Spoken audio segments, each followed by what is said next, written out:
The lens of a Judeo-Christian worldview. And now, here is your host, Brannon Howse. And good evening. Welcome to the broadcast on this Thursday night, March 26, 2026. March 26, 2026. Take a look at this young face of this young man right there. Are our American troops ready to face, literally face to face, child soldiers that they have to kill? Because it came out today at the end of my broadcast that Iran is trying to recruit and is not recruiting. They're not trying to recruit. They are recruiting. That means kidnapping, I'm told. They are willing to kidnap and are kidnapping 12, 13, 14, 15-year-old children, taking them from their families and forcing them to fight and to fight American soldiers. Here's another picture. This comes from a few years ago. Annie provided us with that picture. She'll tell you when that was taken, what that's all about. This is not new. In fact, in my series on Hamas from several years ago, I'll show you a Life magazine cover from many years ago where these young children were being trained for the Islamists. Are American troops ready for that? I have, there's another one. Annie will explain what that's all about tonight. And who is being set up to be the next leader of Iran? We'll see what Annie says. I want to ask Annie about that tonight. And then we're also going to talk about this with Annie. And that is brother, sister indicted in alleged IED plot at Florida Air Force Base tied to Iran war. We have another article from the Asian paper, siblings who fled to China charged over bomb planted outside U.S. Air Force Base. We have CCP terror cells, CCP-tied terror cells now being apparently activated on behalf of Iran. Gordon Chang tonight says on his X account, enemy cells are now active in the American homeland. CCP terror cells activated on behalf of Iran. Who else might be activated? I want to ask Annie about maybe some of the drug cartels. Are some of the drug cartels willing, if they're paid enough, are they willing? Are they willing to be involved in terrorist plots in the U.S.? What does Annie think is coming as far as boots on the ground in Iran? Here's another headline. 1 million, Iran claims 1 million fighters are primed for U.S. invasion as new hardline government demands chilling nuclear escalation. I'm going to get into all this tonight with Annie Cyrus. I'm going to play some video clips for you as well. President Trump's poll numbers. Trump disapproval rating reaches second term high at 59%, while 58% oppose war with Iran. That's one of the headlines tonight. Talk about that as well. How is this all going to play out during the midterms? And then I want to play some clips for you. President Trump today talked in the cabinet room about how we don't really need the oil. We have enough oil. We don't really need all this. We don't need the straight. Now, I want to ask Annie her thoughts on that, but also why does the messaging keep changing? The messaging keeps changing. If we don't need it, the Strait of Hormuz, why are we doing this? If they've had a nuclear weapon for 10 years or more, why are we doing this now? I would ask, oh, so the U.S. doesn't need it. Okay, maybe some American corporations need it. Maybe the IMEC coalition. Maybe the Abraham Accords needs it. Maybe a legacy building needs it. So there's the Abraham Accords, which for that to happen, maybe we as America need to do a few favors for the more moderate Islamic nations, and that is deal with Iran on their behalf.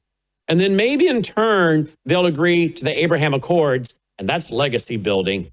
I don't mean to be so pessimistic,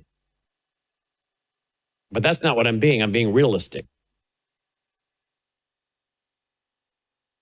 And then I want to talk to Dr. Bashima Williams tonight about peptides, BPC157. That's what I'm getting from. She got me those. That's all natural. It's something that's already produced in your body. And I give a shot to myself in the stomach every day now. 5 days on, I think 2 days off.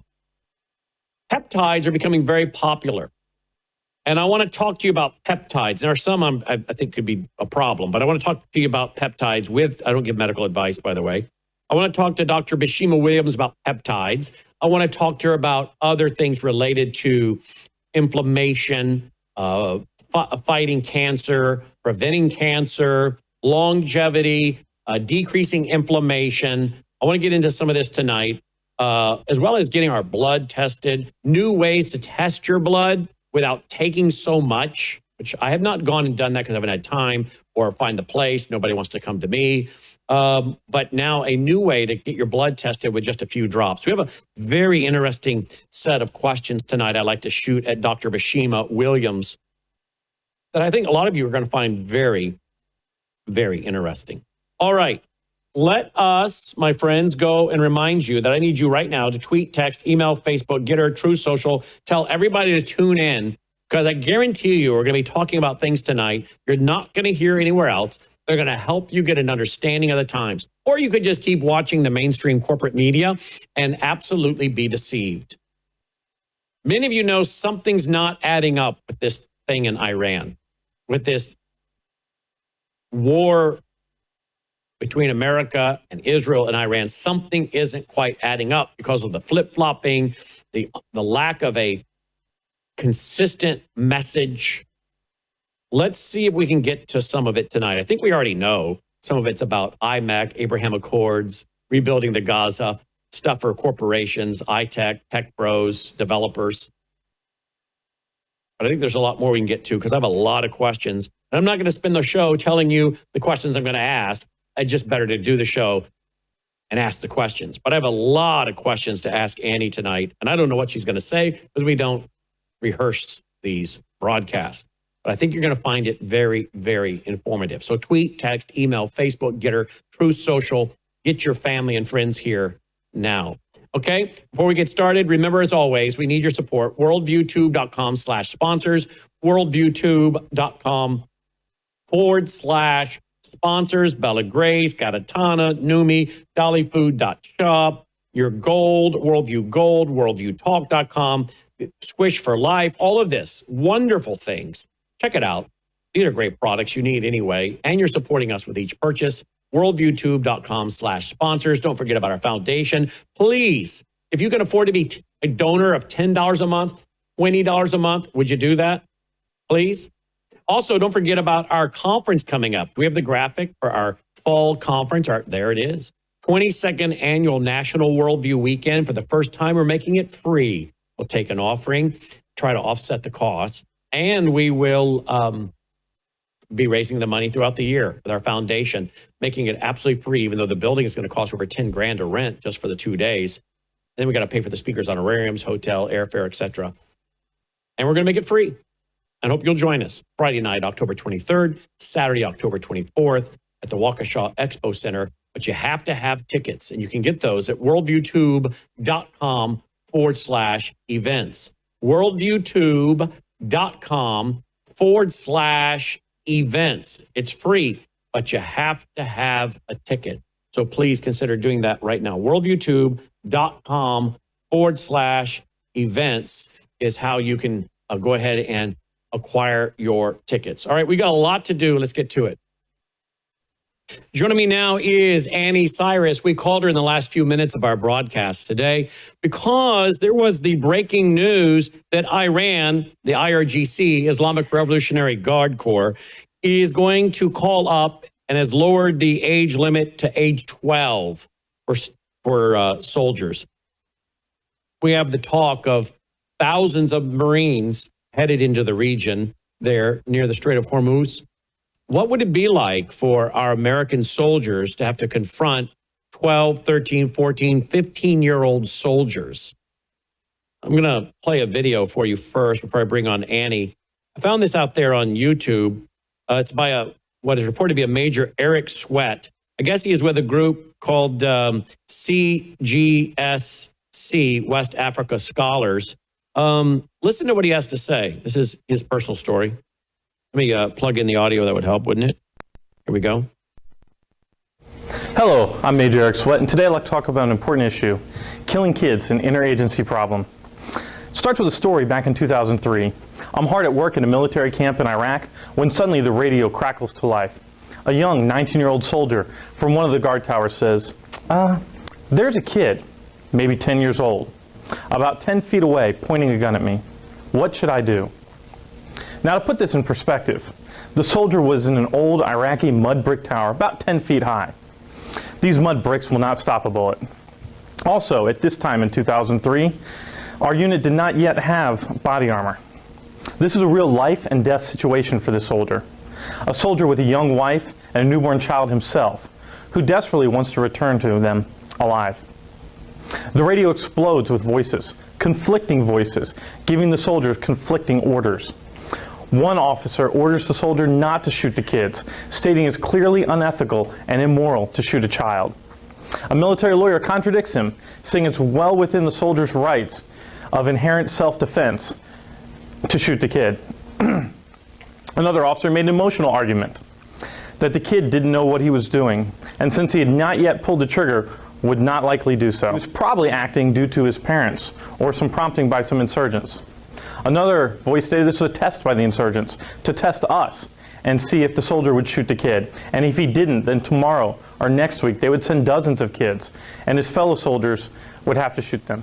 Would you kill one kid now to save more in the future? An impossible choice. The soldier was in an impossible situation, and without clear guidance. Whatever he did, he would not know if it was the right thing, and would be second-guessed by those safely inside the protection he was providing. This placed severe psychological strain on the soldier, resulting in severe episodes of crying and shaking. Years later, often referred clinically as post-traumatic stress disorder, or PTSD. This despite the fact that he did not shoot the kid. Luckily, a nearby tank scared the kid away.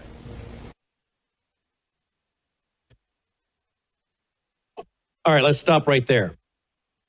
He didn't even have to shoot the child. Now, I did a little studying this afternoon after this story was breaking, and we brought Annie on radio TV the last 2 or 3 minutes. And I started watching some old videos, documentaries on our soldiers that have had to face this in Germany in World War II, soldiers in Vietnam, Korean War. But how prepared are the Marines that are now being sent to the region, perhaps to make an amphibious landing? How prepared are they to confront hundreds, not thousands, of 12, 13, 14, 15, 16-year-old kids to kill them? Will they be the front line? Is this what will be shoved out first? We know the Islamists have no problem using women and children as human shields, setting up in hospitals, schools. This is very, very typical of them. Hamas does this. Islamic terrorists do it, like Hamas and others, all the time. We heard this being reported today, and as I said, we reached out to Annie. I asked her about this picture here. I found it while we were on the air live today. I want to show it again here tonight, bring her on and talk about this. Annie, welcome to the broadcast. This is a very sobering topic because not only are we involving these children, and many of these children, as you told us today, particularly those being scooped up in Iran, they don't want to be a part of this. They're being kidnapped. They're being kidnapped, you believe, and shoved out there on the front line. So this is a tragic story on both sides. The innocent children, Iranians, Persians, kids that could very well have been your brother. You're from Iran. These could very well have been your little brother in that day and that time. Imagine it from that perspective. And then imagine I'm a father of a child who's, Logan's going to be 23 next month. My other son's 29. So as a father, I'm thinking about my child having to face killing a 12-year-old. So this is, as parents and grandparents, we have to look at this on both sides. What is this going to do to our young warfighters and then the young 12, 13, 14, 15-year-old Iranian who's just been kidnapped and forced out there on the front line? I'm guessing we're probably one of the few news outlets tonight covering this story and this perspective into this depth. Tell us about it. Sure. Yes. Also, with my age, it could be my son. A 12-year-old to 14-year-old could have been my son. But after I quickly jumped on your radio, actually, I got a couple of messages from your radio audience of why did you say it that way? Apparently, I was too relaxed on reporting it or confirming it with you. I'm sorry, I grew up with this. It's nothing new to me. Wait a minute. Not. Some of our audience was shocked that you were so relaxed in how you were reporting this? Yes.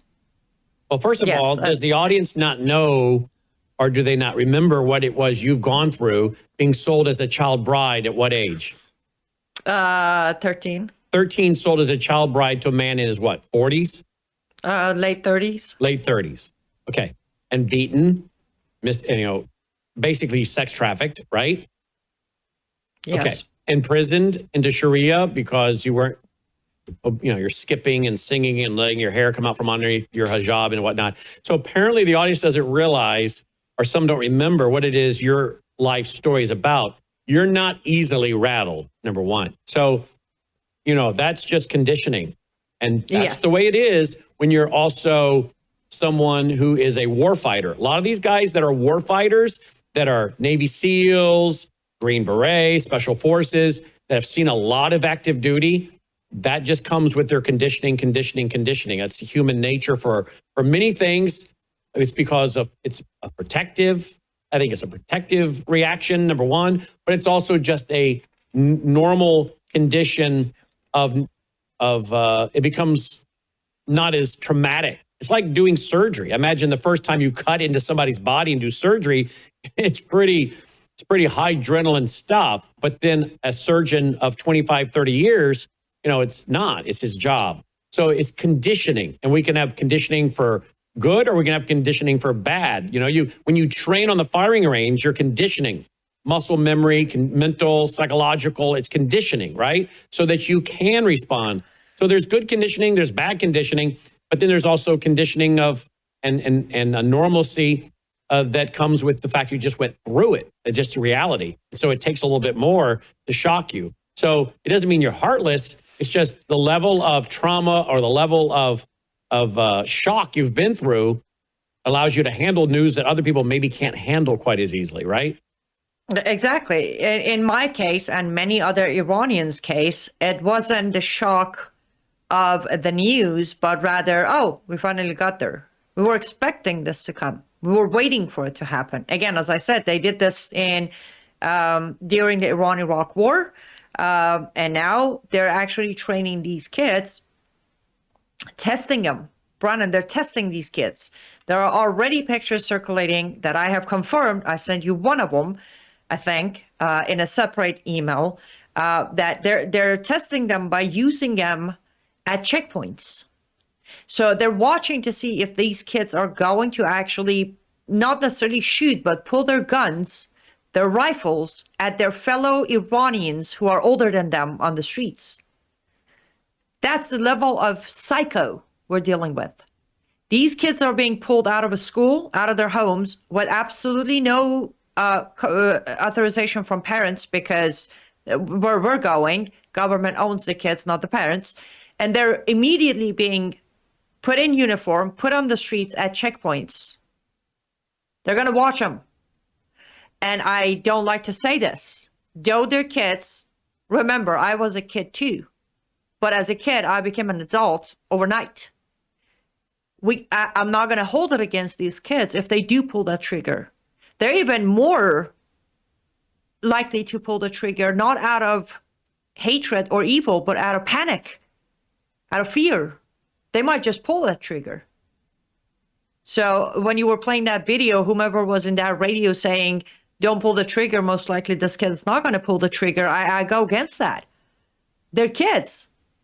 And they're put in, and these kids are not going to get the, hey, we're fighting for our nation and patriotism. No, they're going to be threatened with, if you don't do what we ask you to do, you'll never see your mom again. You'll never see your sister again. How do we know they're not threatening again to kill their parents or siblings back at home? That's what I just said. That's what I just said. The threat is, if you don't do it, you'll never see your dad again. You'll never see your mom again.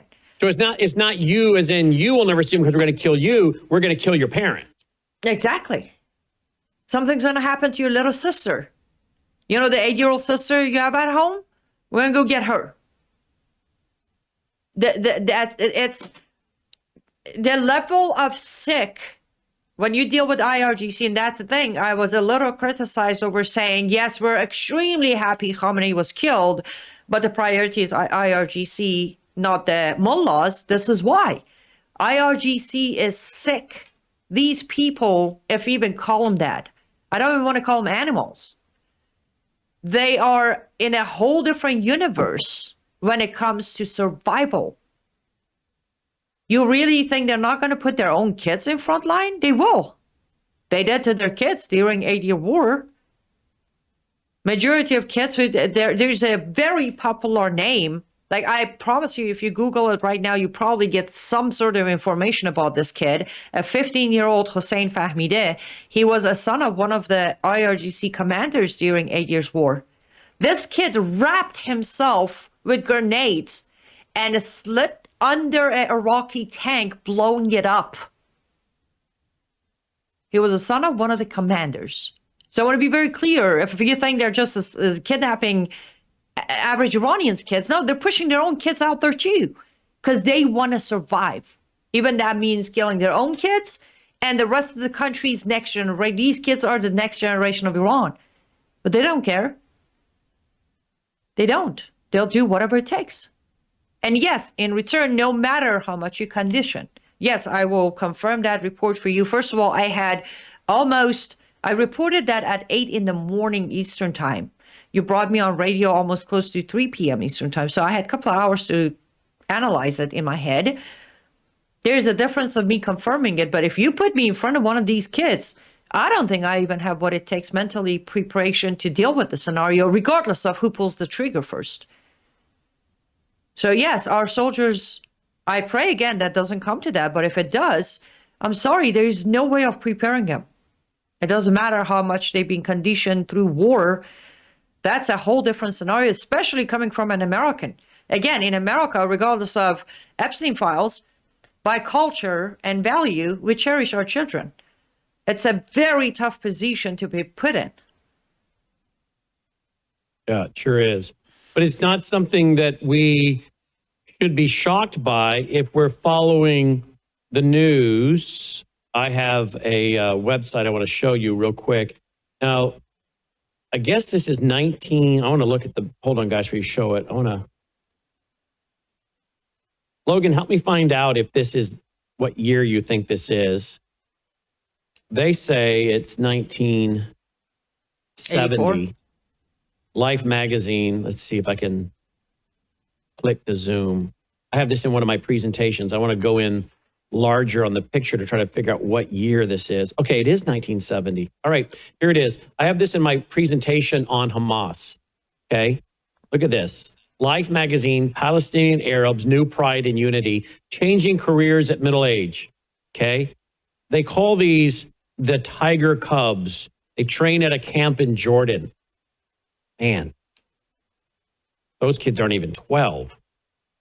That looks more like 8 to 10. Exactly. The date, June 12th, 1970. And I have this in my Hamas presentation that I did several years ago. I mean, if you guys want to watch the entire presentation, you can find it at worldviewtube.com/vault, worldviewtube.com/vault. But this is June 12th.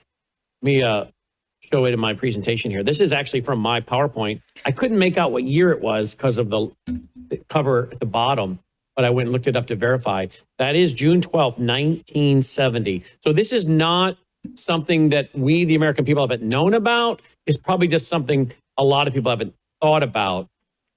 And we have a lot of people that weren't even born in 1970. I was born in 69. So, a lot of people have never even really considered this topic, that they willingly train little children and shove them out as the first line of defense.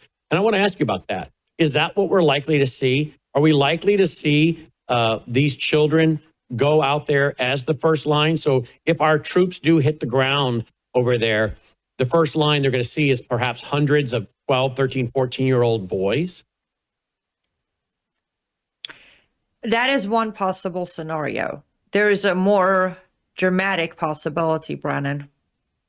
This is where IRGC is tapping into Iranian man and their true culture. My fear is the Iranian citizens of every corner to protect their kids. They're going to face our soldiers to protect their own kids. So what you're saying is the Iranian men will not want to fight, but they will be forced to because they'll say, protect their children. I will go so you don't send my children. Don't send my kid. I'll go myself. Yes. I think that's the goal by IRGC. I don't think they're counting. Now, they will do it if they have to. But knowing, again, I want to separate. Iran is not Islamic. Iranians have over 2,800 years of history. The fatherhood in Persian is the same as America. You protect your kid. And majority of Iranians will. We watched during the uprising and the revolution, we watched, do you remember the 67-year-old guy who was bloodied up trying to help the younger kids to escape? They weren't even his kids, and he tried to protect them. That's my fear. They're going to start drafting these kids. They're going to put them on the streets in uniforms, waiting for their fathers, their uncles, their older brothers to show up and say, wait, I'll fight for you. Let my kid go. And that's where Iranian citizens are going to face our military. Look at this. This was in my Hamas presentation several years ago against 11 hours on Hamas. You can find it at worldviewtube.com/vault. Hamas, the story of Islamic Jihad on Israel's front lines. Now, this is obviously about Hamas and Israel, but this is the same Islamic ideology that we could apply to Iran, correct? It is absolutely. Who trained Hamas? Iran. IRGC. Look at what they wrote. Yes. Hamas readily uses young boys to help build their tunnels. In fact, they prize children for their small size and nimbleness, which enables them to work in tight spaces that are difficult for grown men to negotiate. In 2012, the Journal of Palestinian Studies reported that 160 children had died building Hamas tunnels. Following the international outcry that occurred when these numbers were published, the number of child deaths was hastily changed to indicate 160. Not only children died constructing the tunnels. Information about the tunnels is closely held by the leaders of Hamas. In fact, it was reported that dozens of people were involved in the construction were murdered by Hamas in order to prevent them from leaking information about the tunnels to Israel. So again, they use these kids, they use adults, and then they kill them. Yes. Let me remind your audience, in 2005, we heard that in America. It was a huge news when a supposedly giant earthquake turned city of Bam in Iran to dust. Later, it was confirmed that it was not an earthquake. It was the Islamic regime or IRGC's underground missile tunnels. And then Khamenei, the supreme leader, came out on a Friday prayer and said, yes, we were testing our missiles. If you try to get close to us, if you try to even hold us accountable for this was toward the human rights watchers who were trying to complain to international court. We have back then population of Iran 72 million. He said, I have 72 million hostages in this country and I will kill every single one of them. This was 2005. This is the same regime. They will kill every single... Listen, they proved it to us. Between January 8th and January 9th, they killed over 40,000 Iranians. And they didn't even flinch. During the entire 2 months, they ended up killing over 80,000 Iranians. So yes, they're not afraid of killing people. If it's not their people, they shall be killed. And right now, Iranian people are considered the enemy of the regime. Every single one of them has been labeled with enemy of the regime. So they're punishable by death anyways, so we might as well use them as sacrifice, send them in front lines and let Americans kill them. So we can also kind of cry like we did for Gaza as well. Blame America for committing genocide and killing kids. So many wins for them. Let's go to the cabinet meeting today with President Trump. What jumped out at you? I have some clips I can play, but what jumped out at you at the cabinet meeting with President Trump today on Iran and the Strait of Hormuz? I hope we're talking about the same. I've been seeing clips from different ones, but if we're talking about the same thing, definitely the brag about the gift he received. Yep, the gift from Iran. What was the gift? Well, it started with, wait, should I have asked Witkoff for approval too, or can I just go with it? No, Trump said it. I'm sorry, that part was so juvenile. Asking Witkoff for authorization to tell people what the present was. Apparently, it started with 8 boats, very big boats of oil. And then because they wanted to also apologize for something they said that was wrong, they added 2 more very big boats of oil. So 10 very big boats of oil was gifted to America from IRGC. So Disgusting. That's a gift. Isn't that just a stall tactic on the part of Iran? Technically it's called bribe, right? That's how we call it, bribe, that they're trying to buy time. And also to make Trump work against himself. Because the way I addressed it on my show today, I said, you might sit there and brag about it because you think you're projecting a strength. But in reality, what you're showing your people, those who voted for you, if they are listening, you're telling them that if you pay the right price, I bend. That's not a strength. That's weakness. Logan, So where's the that's it? clip? Where's the clip where President Trump was talking about all the oil we have in the U.S., more than Russia? He was talking to some guy, more than Russia, more than Saudi Arabia. We don't need to do this. Where's that clip? I played that earlier. It's the top bookmark now, so let me refresh. Because I want to play this for you, Annie. Because I'm not buying it. Listen to this. Here we go. Mr. President, you're looking at a coalition of ships to help, warships to help protect tankers. How close are you to getting that coalition? Well, we have a coalition for them, but they should have been up here a long time ago. And, they're affected. The amazing thing is we don't need the Hormuz Strait. We don't need it. We don't need it at all. We have so much oil.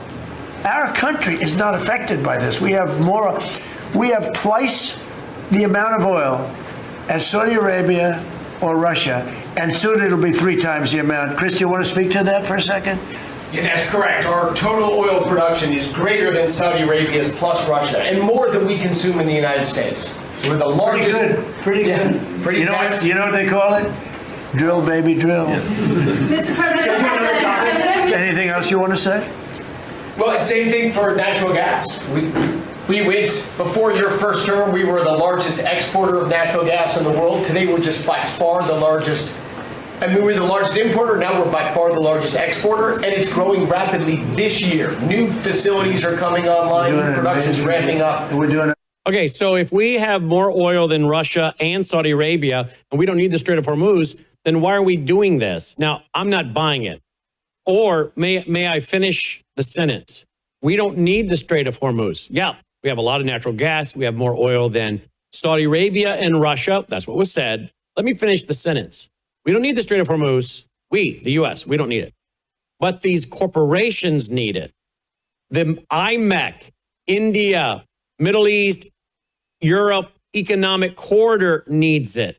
We need it for Gaza. For the plan we have, for the Abraham Accords. We need this for leverage in the Middle East for the Abraham Accords and all the other development that's going to be being done over there. And a lot of it by corporations and big data centers and fiber optics and gas lines and oil lines and fiber. So we need it for them. I mean, am I wrong? If we don't need it, who needs it?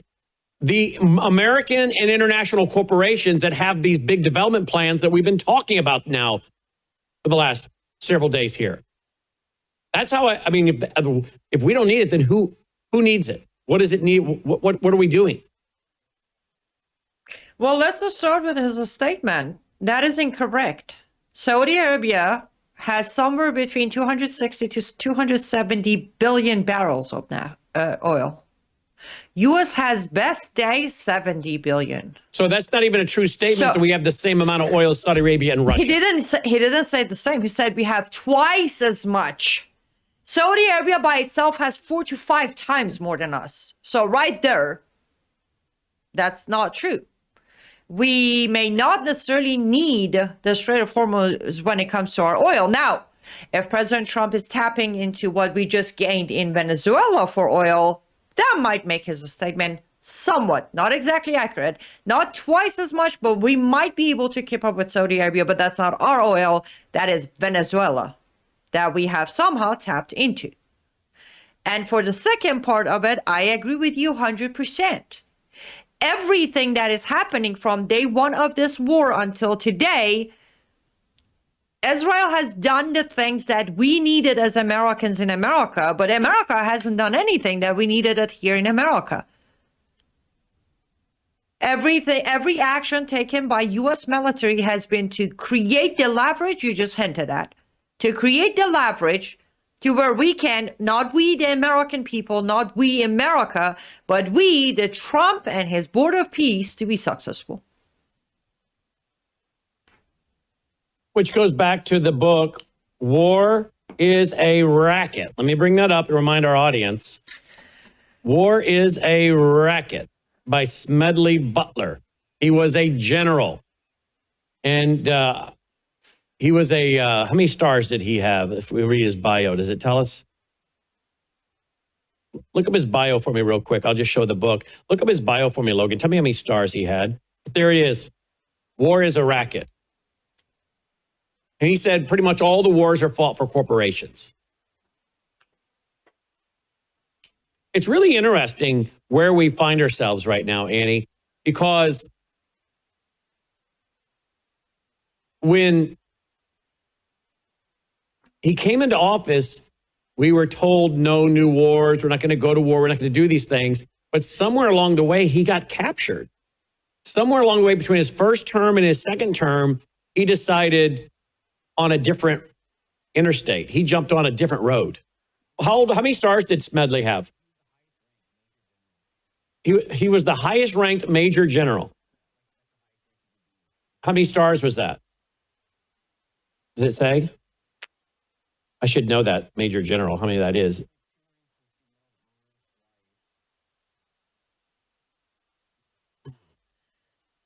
Let's see, I got it here. Let me look at that.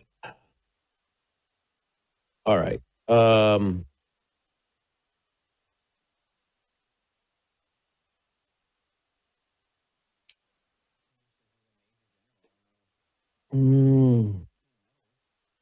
16 medals with 3 bronze service stars.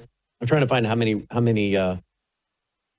we'll look it up. We'll keep reading, see how many stars. Or Lord, just look up what's a major general. How many stars does a major general have? There are people shouting at the TV right now on the TV screen. They know this. I should know it. But he had stars. He was a general. I was just to confirm that. But somewhere along the major general's 2 stars. He wrote it. And what year did he write that book? I think he died in 1940. So he wrote that book a long time ago. Because he died in 1940. I'll figure out the date of the book here in a minute. But let me go back while we look for that. Let me go back to the question. Somewhere between Administration 1 and Administration 2, Trump picked up on a different interstate. Yes? Yes, but because Trump went from a businessman to a politician. That's why. First term, Trump was a businessman looking for success. Economy started getting great. Things were starting to look great. But then he decided to switch gears and become a politician. Because in his understanding, becoming a politician is going to take his success beyond borders of America into, well, king of the world now. That is where we see the shift. It was the choice to become a politician. And a politician is going to have to do everything he's done. At least an American successful politician is going to have to do everything he did, including starting a war somewhere in the Middle East, especially when his Board of Peace is stabilizing enough to start working. He wrote that book, by the way, in 1935. Wow. 1935. I think I have a little audio here. Let's see if this is a little audio, Logan. Video of him. So damn mad a whole lot of people speak of you as tramp. By God, they didn't speak of you as tramps in 1917 and 18. No. Let me tell you something. I've been all over the world. I've seen you fellas on the streets in Washington. There isn't this well-behaved group of citizens in the world that's sitting right in this camp. Take it from me. This is the greatest demonstration of Americanism we have ever had. Pure Americanism. Willing to take this beating as you've taken it. Stand right steady. You keep every law. And why in the hell shouldn't you? Who in the hell has done all the bleeding for this country and for this law and this Constitution anyhow but you fellas? Okay, that was him, 1932, giving a speech. And it was off of a speech that his book came out, War is a Racket. So there you go. Yeah. You know, I'm going to go to some polls. I got some polls here I've pulled up. Let's see if I can find them. You go to worldviewreport.com today. We got a few reports out there on this. Here we go. Trump's disapproval. It's saying now Trump disapproval rating reaches second term high at 59%, while 58% oppose war with Iran. That's a Fox poll, I guess. National poll released on Wednesday found that Trump's overall job rating is at 41% approval and 59% disapproval. Former President Barack Obama's job rating at the same point, his second term in March of 2014, was 40% approve, 53% disapprove. Trump's disapproval rating is the highest for either term. Just last month, his rating was 43% approval compared to 57% disapproval. A year ago, Trump's rating was 49% approval to 51% disapproval. Meanwhile, 42% of registered voters support the U.S. war with Iran and 58% oppose it. The views on the war are very partisan, with 77% of Republicans supporting the military effort compared to 12% of Democrats and 28% of independents. A total of 64% of voters disapprove of how Trump is handling Iran, an increase from 57% disapproval in January. The U.S. military's performance in Iranian conflict was rated by 58% as excellent or good compared to 41% who said only fair or poor. All right, let's go back to this one, though. The views on this war are very partisan, with Republicans supporting the military effort compared to 12% of Democrats and 28% of independents.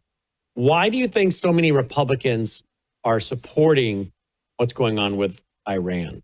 And I at times, I don't know how you have felt about this, Annie. You and I, when it comes to the 12-day war, we're saying, let's stay out of it. Let's let Israel take care of it. We were concerned. So that was kind of our policy. We're pretty blunt about that. This time around, you know, I kind of wanted to be the same way. Let Israel take care of it.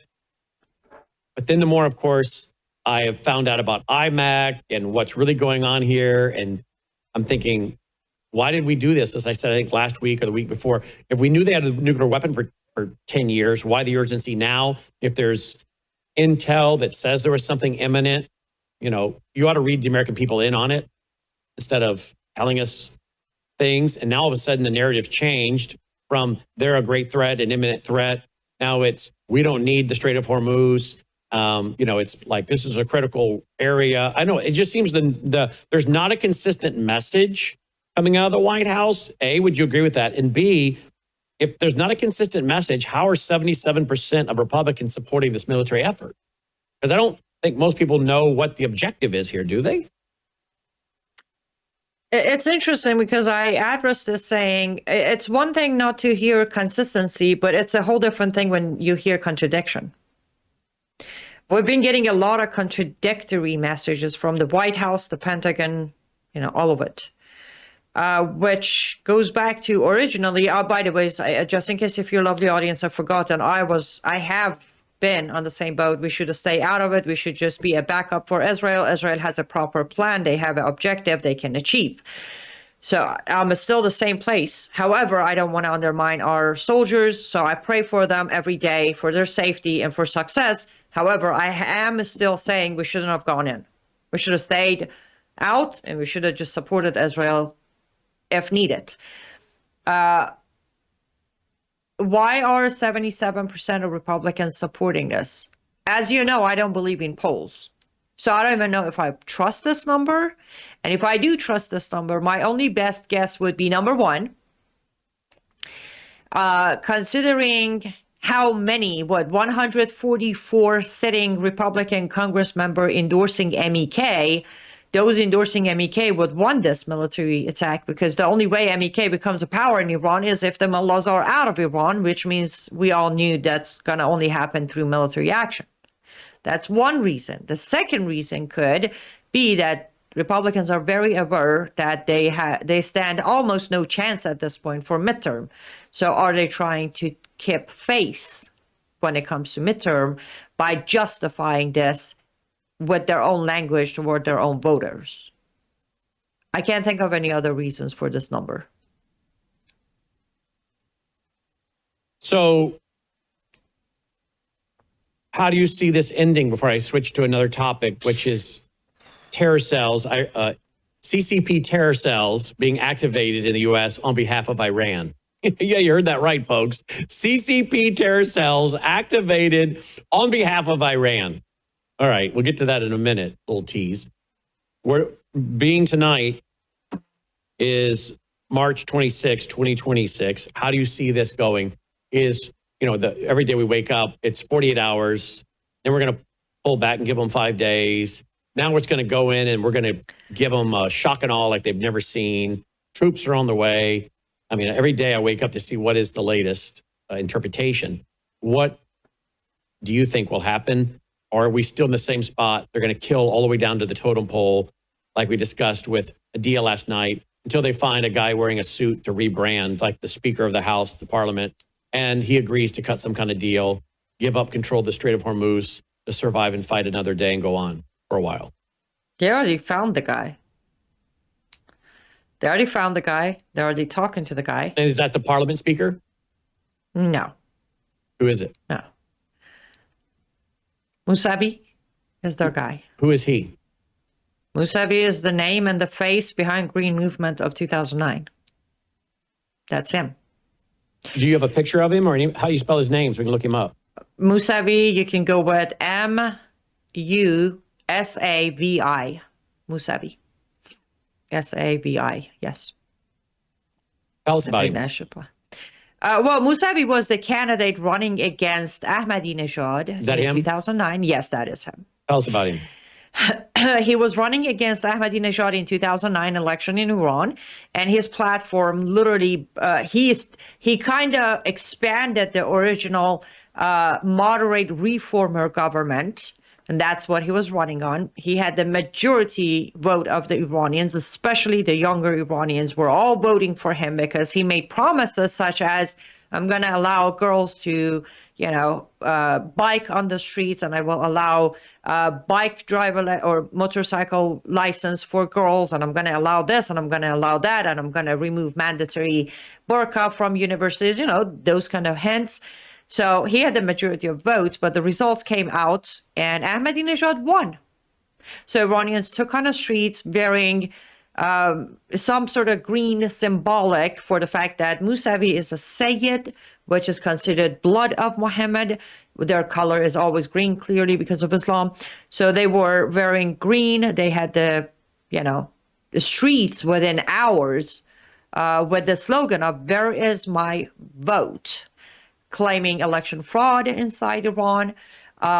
This was the first time that an uprising in Iran made its way to international news, including American, like Fox News and CNN were covering this massively.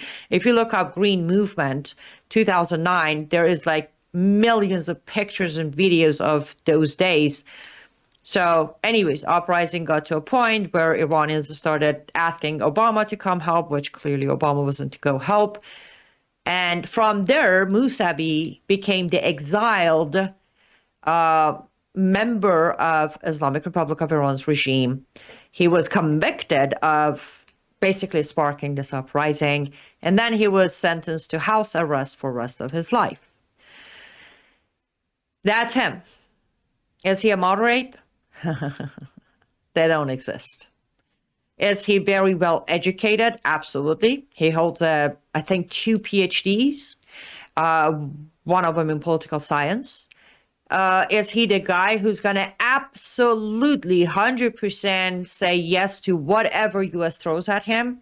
Yes, he will. Until he builds his empire. Then he won't from there, which is the pattern they use. However, the reason I strongly put my money on him is, number one, again, somehow Trump administration is under impression that if they go with Mousavi, who had the majority vote of Iranians in 2009, to an extent when millions of Iranians took on the street, even to this day, Brennan, the recent revolution hasn't pulled enough numbers on the streets that 2009 did. So Trump administration thinks because he was so popular back then, if they bring him up to Iranian people and say, guess what? Not only we got rid of mullahs, but we gave your vote back to you since 2009, it's going to get Iranians to calm down. It's a very wrong assumption, but that is the reasoning behind their move towards Mousavi. And also Mousavi has his own personal vendetta against mullahs. He has opposed, publicly has opposed that imams and clerics should not be involved with government. He has done that, yes.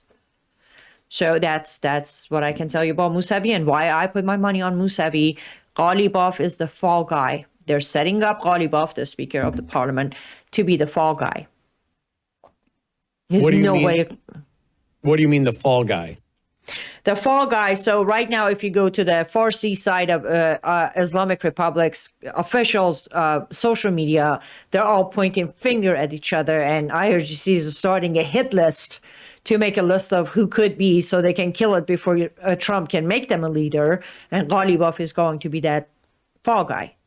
Everything points at Ghalibaf. They're all thinking it's Ghalibaf. They're already, starting investigation into him. They already seized his computers, his phones. They started listening devices on his home line. You're talking about the Parliament president right now. Yes. Okay. Yes. So they're letting him take the heat. Yes. While they work with this other guy. How do you say his name? Mousavi. Yes. Yes. And so you think that's who the Trump administration has picked to be the new leader of Iran? Yes, yes. So what kind of deal do they cut with him? We let you come to power, be in power, but we control the strait? Most likely. Mousavi is going to go even further. Mousavi will be more than happy to do what Venezuela lady did. He's going to cut some Iranian oil for U.S. So he will definitely become the puppet of the U.S.? Until he can build up the empire he needs, yes. Until he can build up what? Yes. Excuse me? The empire. So once he builds up the empire, then he's going to basically tell the U.S. go kick rocks. Worse, he's going to turn around and stab U.S. in the back. Which would fit with Gog Magog, Ezekiel 38:39. So this is kind of what we didn't know who the players were. This is why, of course, you're our gal on all this. But we were kind of saying that yesterday. It seems to me, unless we're years and years off from all this coming to pass, but if we're in the window of time, in the season of all this, they have to have a leader who they can control. They get control of the Strait of Hormuz. The IMEC doesn't, all of them, and they're happy. And whoever takes over, then eventually after he's been in there a while, he says, no, I'm not doing this anymore. And he joins Russia and Turkey and moves against Israel. Well, that's what we were saying, but we were talking more in respect to the Speaker of the House or the President of the Parliament. Now this Mousavi guy, it's the same strategy, just a different guy. So our strategy was right. We just had the wrong guy.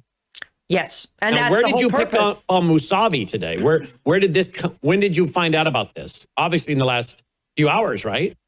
Oh, no. I picked up on Mousavi being the name on the day President Trump at the airport mentioned that he's talking to the highest respected leader inside Iran. That moment he said that, I'm like, oh, you're going for Mousavi. By the way, so I mentioned Mousavi's name 3 weeks ago on my show when our government said we have a list that we're reviewing. On my show, I even spelled his name out. I said, guys, I want you to remember Mousavi is spelled this way because he's going to be the guy. Then I became more certain of it when Trump said the highly respected leader in Iran. Again, the imagination is very accurate, actually. Great job. thinking millions of Iranians took on the streets. There is a very famous picture of an Iranian guy holding a bloody T-shirt with a green headband. That one was featured on the cover of Times Magazine, New York Times, all of them. Like, it was huge. In his understanding, this is it. Mousavi's the high. And yes, I will agree. To this day, Mousavi is held on the highest respect by Iranian people, not because they trust him anymore, no, but because he's the only one who publicly denounced the leadership of clerics and still ended up with a house arrest. But in my case, it was like, that's no respect. Tell me why you didn't die. That's how I look at it. And that's why I say yes. Why did they not kill him? Why did they not kill him? Because you always, when you're a mullah, you know, you always need that one potential possible person to be your public enemy who's going to help you survive another day. That's why. And Mousavi is exactly that guy.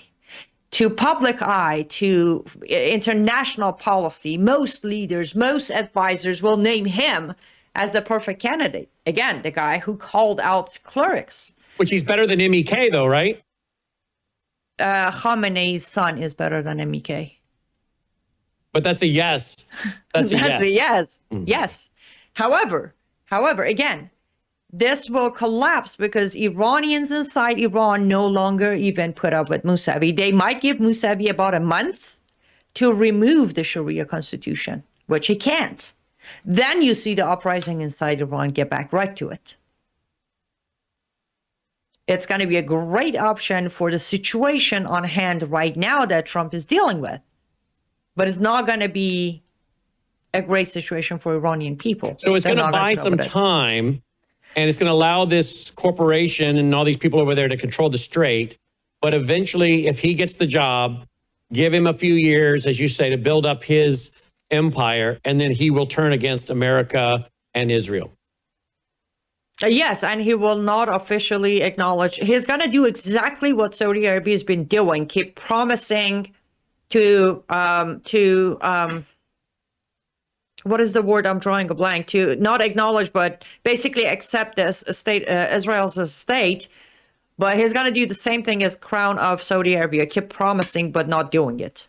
He can't do that part. But how will he do for the Abraham Accords? Will he sign on to that? No, that's what I'm saying. He's going to play exactly what Saudi Arabia has been playing. Look, Saudi Arabia from day one kept saying we'll sign, but they never signed it. So it's going to be the same with Mousavi. It's going to just keep buying time, but he won't sign it. No. Let me go to a clip from 16 years ago. Okay, I think this was 16 years ago. Watch and listen, my friends. Here we go. You want to unmute it or me? Here we go. The man at the center of the political storm in Iran, Mir Hossein Mousavi, hasn't been seen for days. The government has made veiled threats that Mousavi could be arrested if the protests don't end. And it's uncertain how he will respond. Here's David Wright. For opposition leader Mir Hossein Mousavi, this is a moment of truth. Many say if he wants the protest to continue, he has to be there in the thick of it. He has to show his mettle. People have been saying we are going to risk our lives and come into the streets. Now he has to show by being physically present. The regime is clearly doing its best to intimidate Mousavi, arresting his top lieutenants and prominent supporters. Some government officials are even threatening to hold him criminally responsible for the protests. Mousavi is increasingly isolated. In some ways, he's an unlikely figure to lead this rebellion, a protege of the late Ayatollah Khomeini, a former prime minister during the 1980s. Mousavi was one of the architects of the Islamic regime. Mousavi at the time was considered a radical Islamist, someone with left-wing economic views in particular, and fairly fierce views on foreign policy issues, not someone who was terribly pro-American. Today, Mousavi's website refers to the paramilitary thugs who are beating up the protesters as brothers and protectors of our revolution and regime. It's impossible to know if Mousavi is being diplomatic or dialing it back. Impossible to tell if he's leading the rebellion or if the rebellion is leading him. He has to prove himself. He has to prove himself. At this point, the genie is out of the bottle, but it's not under Mousavi's control. If Mr. Mousavi wants to remain popular and wants to have credibility, he has to go on with the movement. He's already a little bit behind, but he has to move forward with the movement. What is clear is that his political future depends on all of them. Wow, wow. And that's listed as, I think, being 16 years ago, Annie, ABC News. That is 16 during years ago. 2000. That's during the 2009 Green Movement, yes. And he was running for president, correct? Yes, he was running for president against Ahmadinejad, right? Yes. Mm-hmm. His name is hard. If you want to follow us Iranians, you can call him the little monkey. Why do you guys call him the little monkey? You want to put up a picture of him? Oh, well, I did see it, yeah. Okay. And he's very little. I think, like, he's tiny. Like, I can probably pick him up from one hand and run with him. Can we talk about how tall? Tiny. I don't know how tall. How tall is he? I don't know. No, he's just tiny. He's like small. Like it's not the height by itself. It's like really tiny, like a skinny. Like he looks like E.T. Like, do you remember E.T.? Like giant head, tiny fingers. That's him. So it's a little, and then the face. That's a little monkey. That's how we call him. That's what we call him. In Iranian people call him the little monkey. Now, I don't have time to monitor other networks. How many other networks are talking about this guy? None of them, because none of them are having me on their show. Well, don't you just love Annie? Well, so again, I don't have time to monitor the network. So you're telling me we're one of the few networks tonight. They're telling you this is probably the next leader of Iran. This is who the Trump administration is talking to. You're the only network. And I'll say that because everybody's falling for Ghalibaf. Even Iranian reporters are falling for Ghalibaf. I'm like, why would you do that? But then it's me. First of all, to be fair, my very, very impeccable memory plays a huge role because a lot of people have forgotten about Mousavi in 2009. And I believe, thanks to Dr. Bill Warner, I have learned that with Islamic movements come patience. They wait until you forget about the original plant, the seed they planted. So that's what I track to get to Mousavi. But even Iranian reporters are missing. Iran International, that we love them. We use them as source. They're leaning toward Ghalibaf.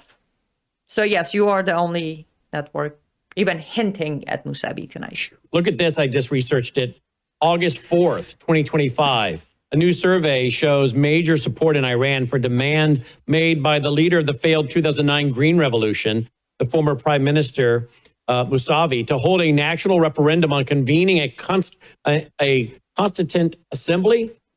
Did I say that? To draft a new Iranian constitution. 62% of Americans support Mousavi's demand, who has been in house arrest since the failed revolution in 2009. After years of silence, Mousavi sent out a major political statement on July 11th, saying that Iran's current political system has failed to represent all Iranians and is in urgent need of revision. Over 700 Iranian activists and political figures have since signed a statement endorsing him, his referendum. Interesting. How do we know that this has not been a ploy by the regime to keep him in check, put him under house arrest, make him a martyr, and keep him here so in case we get to this spot, we can push him out as the reformer or the good guy? That's exactly the plan. That's how I went there. The way I phrased it was because every mullah regime knows one day they're going to need a public enemy to save them from falling. Okay, I didn't know what you meant by that. I didn't know what you meant by Mousavi is that. that guy. Okay. Oh, the public enemy. This is the bad guy. We don't like him. Let Iranians fall for him because he's such a, against mullahs person. So he's basically, since he was trained by the Ayatollah, right? That's by original Ayatollah. Yeah, right. So this guy has basically been a little Ayatollah who has been set up as a martyr, house arrest. He's there. He's our backup leader as the reformer if we need it. He's the make Iran great again leader if we need him. Bingo. You don't find any of these dots if you look at Ghalibaf. None of these dots are you're like, why? Why Ghalibaf? Here's why Mousavi. There are so many perfect. So why the Speaker of the Parliament? There's nothing here about him that makes it, but Mousavi does. Isn't it Lenin? Was it Lenin that said the best way to control the opposition is to lead it? Exactly. That's what I meant by public enemy for the day they need someone to save them. 2009, when the news came out, I reported on the arrest and the home arrest. Immediately, my response was, home arrest for someone who said what he said? No way. He was one of them. This is the next chapter to keep Mousavi a popular candidate for Iranians. Called it back then. And again, the sentence that came out of Trump's mouth, we are talking to the most respected true leader in Iran. And by definition, not trying to do too much digging here, but by definition, when Trump says true leader, election fraud face, I'm the real president, they stole my election, he's the real leader because they stole his election. Even that way, looking at Trump's wording, it's still landing on Mousavi. And yes, no one has been as popular as Mousavi during the last 47 years at all. But again, he was trained by Khomeini. He was trained by Rafsanjani. That's why I said, if you recall, at the very beginning, I said Iranians are going to give him 1 month to get rid of the constitution, referendum, because that's been his promise. So Iranians might give him 1 month to do it. If he doesn't, uprising starts again. Which is obviously the Islamic Ayatollah, constitution, right? Yes. So 1 month to get rid of Sharia. All right. Exactly. Nia Berg, right? Are you friends with her? Yes. I'm not friends with him, but with her, but I have seen some of her reporting. Yes. Well, this is what she put out last July. Mousavi is a psychotic mass murderer. He presided over massacres in the 1980s. He's a hardcore regime loyalist. Why are you presenting him as some sort of innocent opposition figure? What is wrong with you? I guess she's quoting an article in the Jerusalem Post. You agree? Obviously. Yes. Well, here's the thing. So this is all the same time. The first one you read about Mousavi putting a call out and 700 Iranian activists have endorsed him. That was July of 2025. That was her reaction to that. But we got to look at the original reaction. When did Mousavi pop up with that referendum call? It was early days of the 12 Days War. Right. This time, nobody heard from Mousavi. And that was my other clue. I'm like, wait a minute. There's war and Mousavi's quiet. Why? Oh, because they want to pop him up as the new leader. He's not out there calling for referendum or any. He's just quiet. Nobody has heard from Mousavi since the first day of this war until today. So yes, she was reacting to the last year mistake Mousavi did, publicly saying something about things.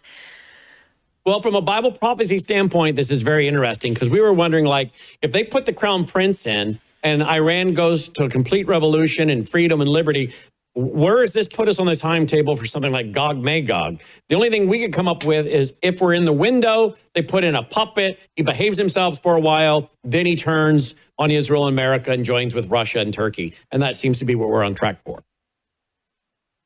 Yes. Are we going to hit boots on the ground in the area, in Iran, U.S. troops, boots on the ground or not?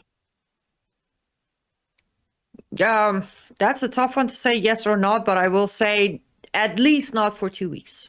If we do, we're going to have a lot of dead soldiers.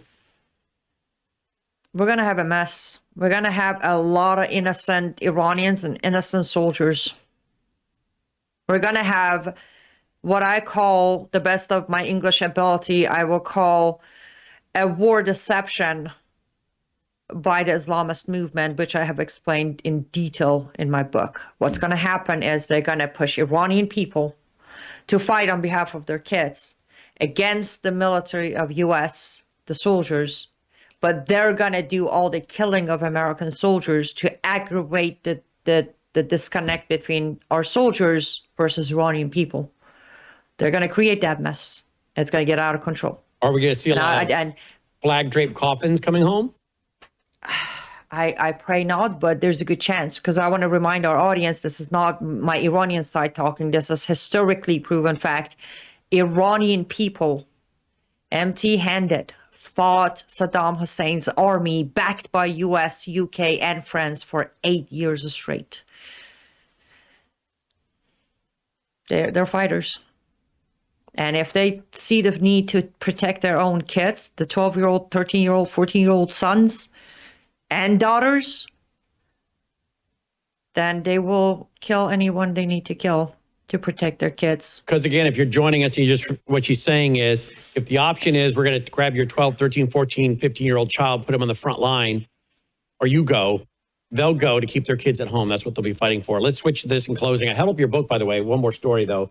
Your book, brand new book out. I got my copy yesterday, The Architect of Jihad. Inside the ideology, law, and global strategy driving Islam's multi-front expansion. Get it at liveuptofreedom.com, liveuptofreedom.com, or on Amazon. Let's go to this last story with you, Annie. Brother, sister indicted in alleged IED plot at Florida Air Force Base tied to Iran war. One suspect in China. The device was planted at MacDill Air Force Base headquarters to CENTCOM and the U.S. military special ops. Now, this is CCP people. This is Chinese people. Interesting. Now, Gordon Chang has warned us for some time about the 100,000 plus military-age males, CCP military-age males in the U.S. or CCP agents in the U.S. to carry out strikes on the country. And now here he says today, Gordon Chang says, enemy cells are now active in the American homeland.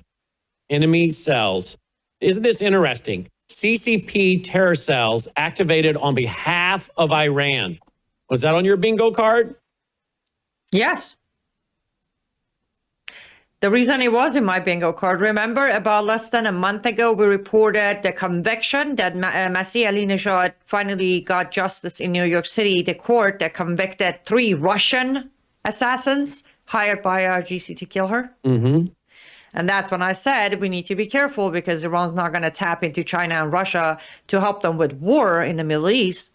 It's going to tap into their sleeper cells through Russia and China and Lebanon and Yemen and Pakistan to be activated here in America. And why wouldn't they also pay and activate drug cartels? Because Todd Bensman, who's now I think he's like the #1 assistant to Tom Homan, Todd Bensman for years was telling us, the cartels will do anything for money. If the money's good enough, they'll go do it. So if Iran pays the cartels, they start carrying out terrorists and killing, American Iranians that are here, the cartels would join in, would they not? Absolutely, they would. Listen, we covered this on your show before anybody else and then took 4 months for Fox to cover it. But I believe the club name is Hell's Angels. Yep. We now have confirmation. Well, me and you had the confirmation 4 years ago, but based on everybody else reporting, we have 3 years of confirmation that they have joined IRGC as their man. They get paid by IRGC to kill people like me in America. They're everywhere. They have Chinese, Lebanese, Gazans, Russians, Americans, bikers. Yes. What they call to activate. What a fascinating conversation, and one you're, again, probably not going to hear on another network tonight. And Annie's brand new book, as I said, is out, The Architecture of Jihad, and it's available at liveuptofreedom.com, liveuptofreedom.com, also available on Amazon as well. And I was pleased to endorse it on the back cover. My little endorsement blurb right there as well. Get your copy. I got mine yesterday. You can get yours at liveuptofreedom.com or liveuptofreedom.com or amazon.com, right? Correct. And if I could just say this, because there has been a little bit of confusion to your audience, the Architecture of Jihad, I did not write 225 pages about jihad as you know it, which is blow yourself up and scream Allahu Akbar. I wrote about 10 different phases of jihad outside of war, outside of financial jihad, outside of political jihad. I introduce you to every single one of existing jihad in Islam that you've been facing and you don't even know you're facing. Wow. Annie, as always, thank you. You do a great job for us. Thank you. I appreciate you. Be safe, Brandon. Folks, you appreciate all we're doing here. We need your support. WorldviewFoundation.com. WorldviewFoundation.com. We have worked very hard over many years to build this network, to build our team, our broadcast partners, including a reporter on the ground in Israel. If you appreciate all we're doing, thank you for your support. We got to bring in about $40,000 a month to keep pushing out free broadcasting. Our bandwidth bill is $9,000 a month to push out free broadcasting. Every time someone watches on our stream, we have to pay for that. Our IT bill for our IT guy, we're constantly under attack. There are bots that are constantly coming onto the site, trying to take our site down. We have licensing software that we have to pay for. We have multiple companies, so we have to pay thousands, $10,000 here, $11,000 there for licensing of software and programs that we use that run the network. It's complicated. No, you don't even want to know about it. But just to say, there's so much that goes into running a network. Our utility bill, that's probably around $1,000 a month just to keep all the servers cool so they don't overheat. All the equipment in the control room, staying cool, those computers to run everything you're seeing. Then, of course, paying the guys in the control room. It goes on and on, folks, on and on. The equipment that eventually wears out. We have to buy new equipment, insurance on equipment. There's so much that goes into running a broadcast network and paying the bills. So we got to bring in about $500,000 a year, folks, just to cover our cost. Okay, so we need your support. WorldviewFoundation.com. There's a reason you don't see a lot of quality broadcast out there. There's a reason lots of people don't do full broadcast networks. Sure, they do a podcast with one camera pointed at them, but there's a reason why you don't see a lot of broadcast networks with a studio like this and with control rooms and producing multiple shows with multiple hosts, because it's extremely expensive. And we've worked very hard at it, and we appreciate all of you that have supported us to do it so we can keep going. WorldviewFoundation.com, WorldviewFoundation.com. We'll be right back after this short break. Hello, I'm Brandon House. Would you like to gain access to over 20 years of my radio shows, TV shows, my books? I've written 15 books, and most of those books are ebooks now, and we have conference DVDs, conferences where we filmed our conferences at the Ozarks, literally starting 20 years ago. It's all available in our archived vault. All you have to do is go to worldviewtube.com/vault, worldviewtube.com/vault, and for a reasonable monthly fee, you gain access to over 20 years of Christian worldview programming, news, information, books, documentaries, and a powerful search engine. And folks, it's a great way not only to educate yourself, equip yourself, but it's a big way that you can help fund our continuation as a broadcast network. Please check it out. worldviewtube.com/vault, worldviewtube.com/vault, and help us continue pushing out a Christian worldview. Joining me now is Dr. Bashima Williams. We have a lot of very interesting things to talk about, a couple clips to play. But first, I'm back at about, I would say, with the pinched nerve, the herniated C6 and C7, I'm probably back, I would say right now, at about 85%. And that feels really good. So I'm very happy. No numbness in the thumb. The index finger, or the middle finger, not numb anymore. Index finger still a little numb. The worst time is at night when I go to sleep. I usually wake up about 2 or 3, look at the clock, and wish it was 6:30, so I had an excuse to get up. Because laying down is when I am the most uncomfortable, even though I have a bed that I can raise up, put where I want. Got up last night and got into a recliner that's in our bedroom and stayed there for about an hour. That didn't do any good, so I went back to bed. I do sleep with a massive thing of ice every night. Of course, I have one behind my back now. I pretty much live with this all the time. I can't put it on my neck when I'm on TV. That would look weird. So I just keep it behind my lower back in my shoulder blade, where I had a bunch of those knots and pinched nerves. I'm telling you all this because I'd received so many texts and emails from so many of you who have suffered from this or do suffer from this. Well, I did go to a muscular masseuse for 4 days when I was in Florida, and she was from Cuba, barely spoke English. Logan took me and went with me every day. And she worked miracles. Now, I've been to masseuses, but this woman knew what she was doing. She was really trained in. She knew what she was doing. I want to have Dr. Bashima talk about that because there's another word, I think, other than neuromuscular masseuse. There's another word, I think, that she's going to throw into our conversation of the kind of masseuses you should be looking for. But I also am doing so much better because Dr. Bashima was so kind to send me BPC 157.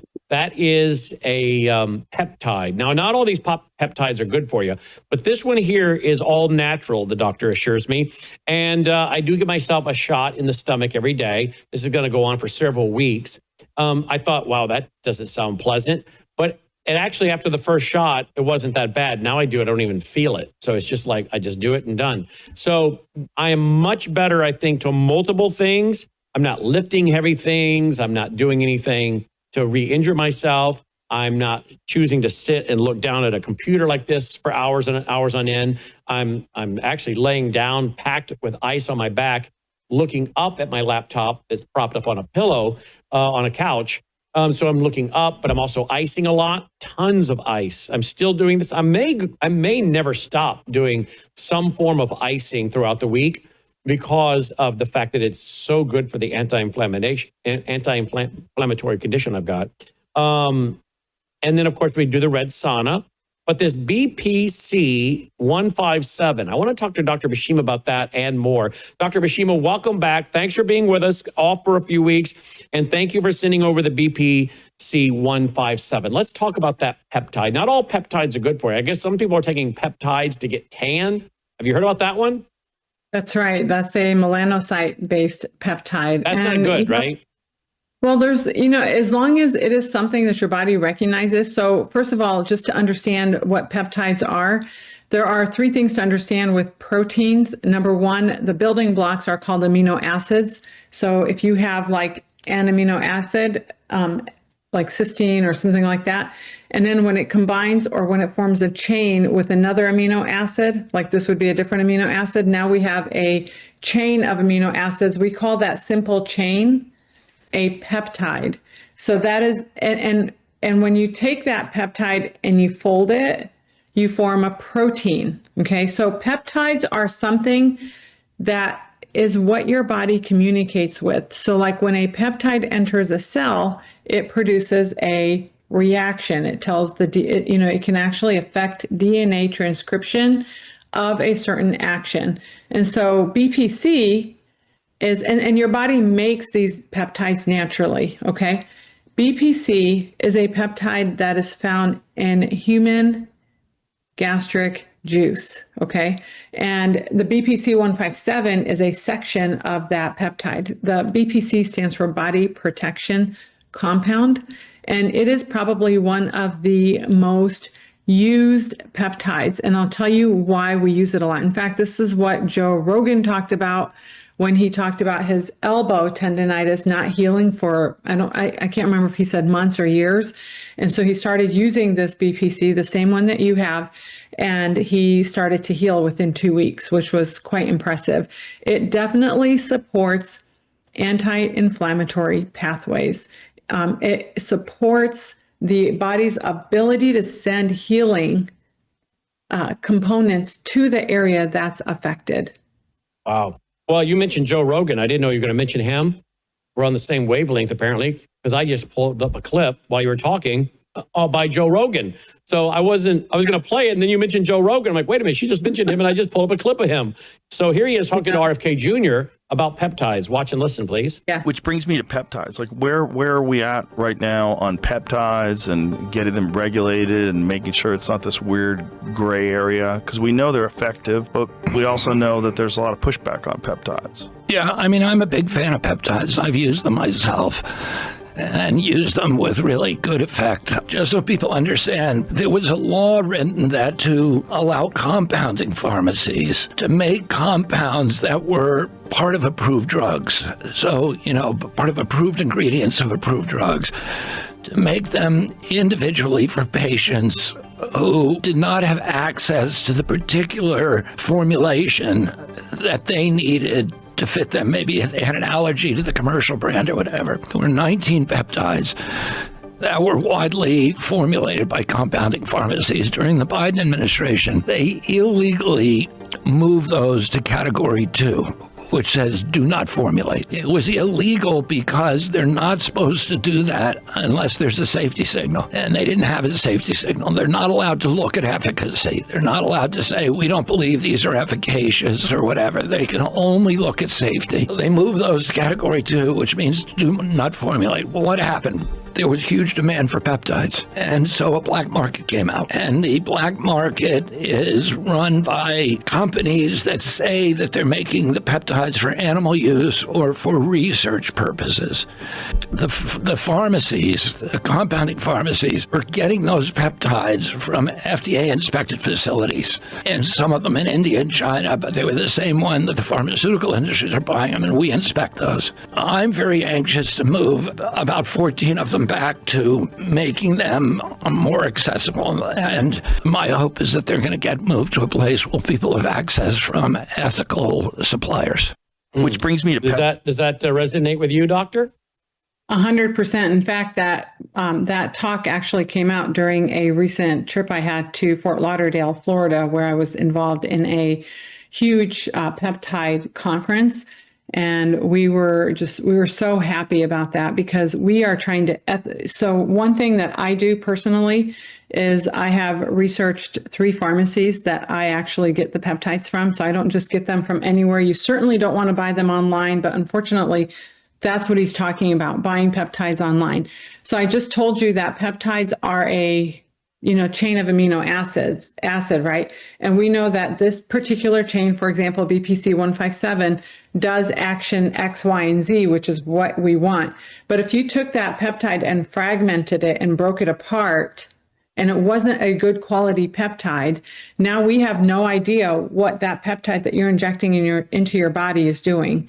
So we're really careful with who we source from, how we take it. There's some peptides you don't want to take continuously, like, for example, CJC 1295 or ipamorelin, things like that.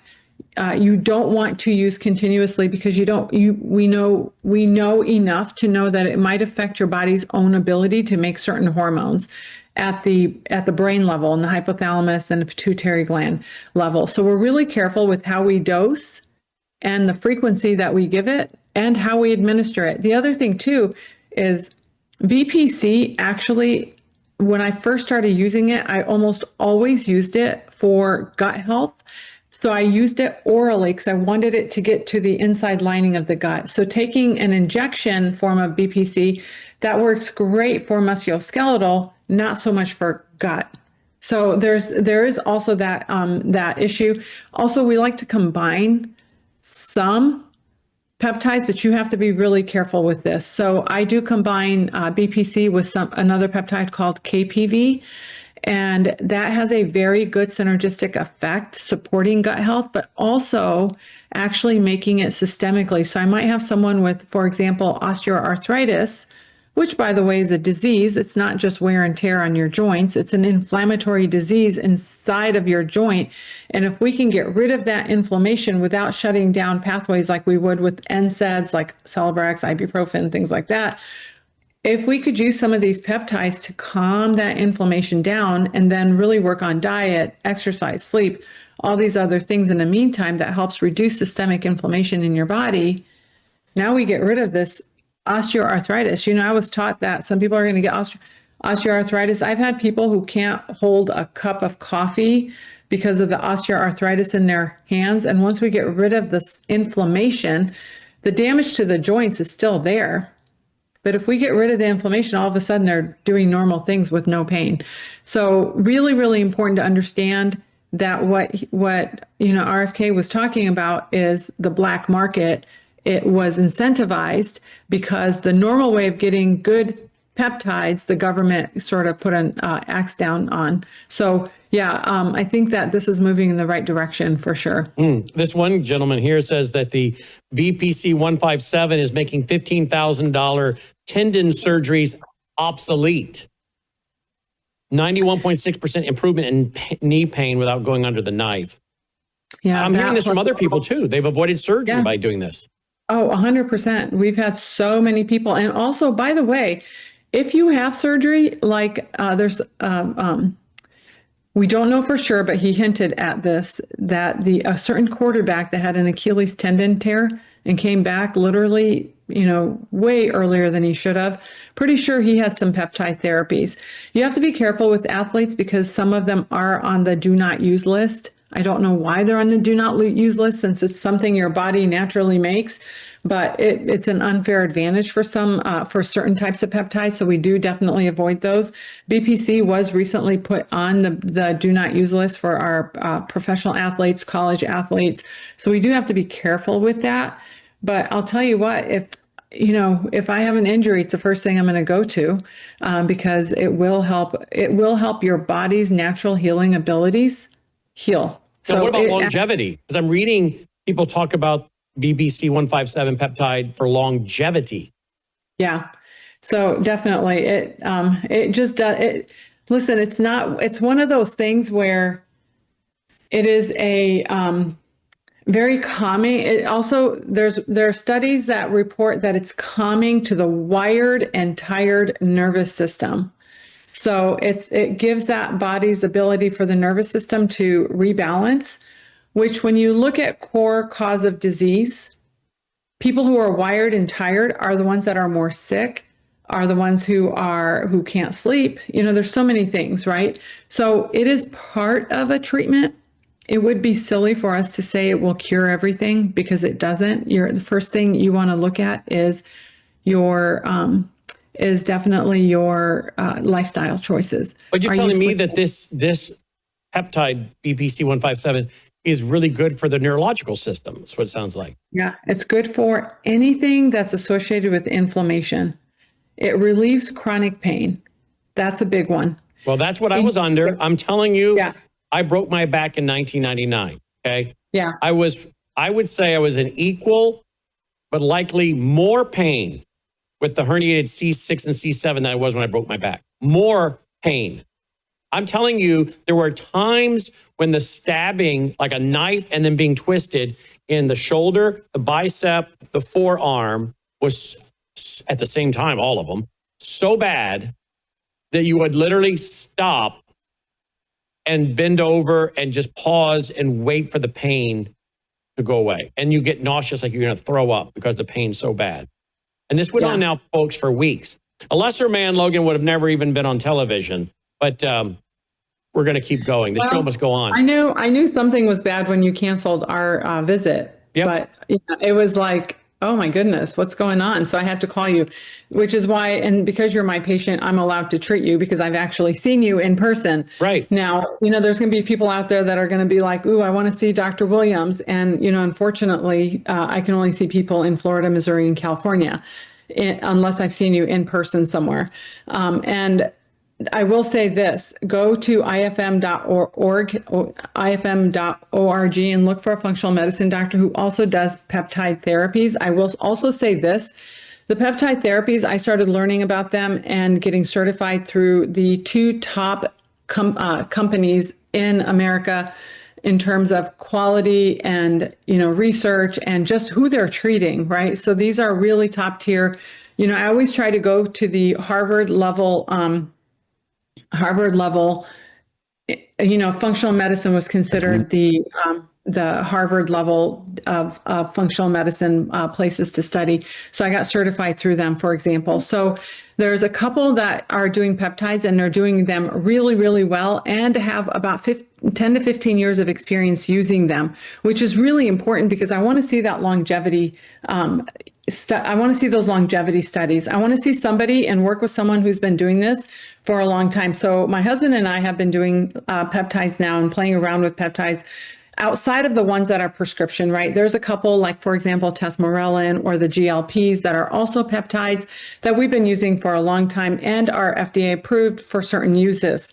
Like, for example, people with fatty liver disease from taking certain HIV drugs that have fatty liver, that you can actually take a peptide that will help with decreasing the fat around what we call visceral fat or intra-abdominal fat, not the subcutaneous fat, when your jeans are too tight and you have that little bulge, but we're talking deep fat, which is organ fat, not good for longevity. So we are getting trained, and I'll tell you, these places are absolutely amazing with what they're doing, and everything goes down to the cellular level. And when you think about a cell, think about the organelles. We call organs inside of our body organs. So we've got a body with organs inside of it.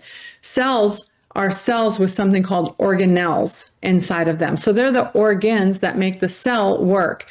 And one of the most important organelles in a body is the mitochondria.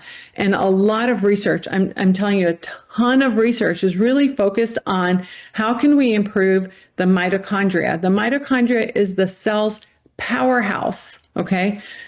It is the cell's powerhouse, and it's kind of a unique organelle. It's the only one where it's the DNA that only comes from the mom. So like Logan's mitochondria came from Melissa only, not you.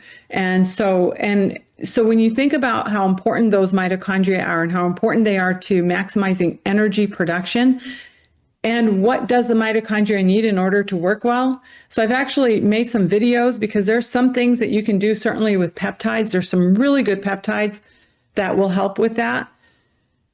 But, fasting every day, 16 hours a day, that helps produce more mitochondria, and also something called HIIT workouts that will help produce more mitochondria. Even if it's just a 4-minute Tabata HIIT workout every day, that'll actually help produce more mitochondria. So we really try to educate people a lot with this kind of thing. Anything that causes a little bit of stress inside your body will actually produce more mitochondria, which is why the HIIT workouts or the fasting, which is a little stressful for your body, ramps up AMPK, ramps up the cellular clean out. Another important thing the cells do on a daily basis is clean themselves out. That's why fasting is so important. That's a process called autophagy. That's really important to clean everything out. So when you're learning about peptides and you're getting certified, you've got to know biochemistry. This is not easy. Oh, it's not. All right, let's switch to a video clip. Great job, by the way. Oh, now how long should I be taking these? Is this something I do? Now, I want to go back to the chronic pain thing you said, because it was chronic pain. Okay, night after night, day after day. I mean, I was up for 3-4 hours a night, couldn't sleep. Pain was so bad, I couldn't sleep. And then you get me on this, and it started working. I would say it took probably 5 or 6 days to start feeling relief. Would that be about the time frame you'd expect? Yeah, 7 days is the usual. 7 to 14 is the usual. Okay. But yeah, so you just responded a little bit faster. I do want to say with nerve pain, it can be really affect your mind too, because it really kind of drives you crazy, right? Because it is constant, day in, day out pain, and you're very strong mentally, which is good. But one of the areas of relieving that pain is getting rid of inflammation, which is why I thought maybe you should go on BPC. If you have a nerve so this did not change the fact that your nerve is the disc is still herniated. Okay. That does not change. But what we're hoping changed is all the soft tissue swelling around there we were able to decrease it. So that nerve would have a little more room to just kind of float around in where it's supposed to be without being pinched off and pulled down by that muscle, the soft tissue around there.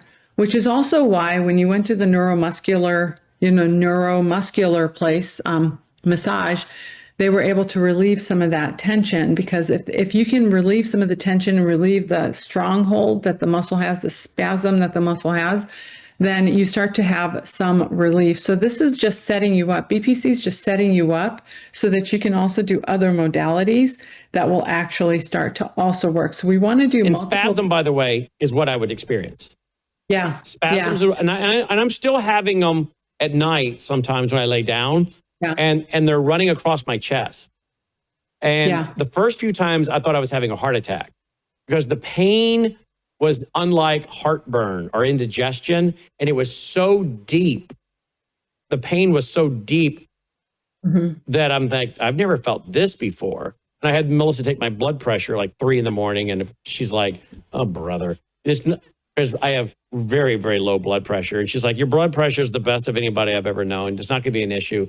She took the blood pressure, confirmed that, and I realized, okay, it's this. And then I asked, I asked a chiropractor in town, and he said, "Oh yeah, I've actually had people go to the emergency room thinking they're having a heart attack because it's so deep." He said that's that muscle running across there. Now I'm still getting that, but the spasms that you just mentioned, those would come and go at all times, but worse at night. And I don't know what the laying down has to do with it, even when I'm propped up.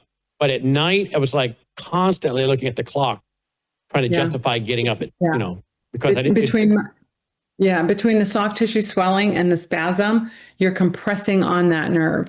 And so when you lay down. Yeah, when you lay down. And well, for some people, it's when they lay down. For some people, it's when they're up. And so there's some people that are opposite you so it all depends on where the nerve is when you're in those positions. So there's some people like with lower back, they're having to, lean forward the whole time because that opens up the space for the nerve. Or they're having to do this, hyperextend their back because that helps compress other areas, which helps relieve the nerve. Same thing with your neck area. But one thing I want you to do is so by the way, the ice is great. What I like to do with the ice, I always say is you can do 5 minutes of heat, which may increase swelling, but then you follow it by like 25 minutes and the reason for the heat is that it helps soften up that muscle, but then you want to follow it by an ice pack. But I like to use ice with a little bit of pressure. So I actually have, like, say you hurt your shoulder, you don't want to be holding an ice pack there, but you can saran wrap the ice pack onto the shoulder, or you can saran wrap the ice pack onto your back. Obviously, somebody will have to help you, but this way you can also, so you want to at least have one t-shirt on. You don't want the ice directly on your back, on skin, but then you want to use that saran wrap, not super tight, but kind of tight to where it's actually compressing into that area and really delivering a nice amount of cold. Also, I don't know if you have red light therapy. Red light therapy to your neck and back is really, really helpful too. And interestingly enough, red light actually helps make more mitochondria. Now, I did go to a chiropractor that did some kind of red light therapy 2 or 3 times. He said that machine cost $50,000. Yeah. Yeah. But you can also just get a regular red light and use it while you're in your sauna. Okay.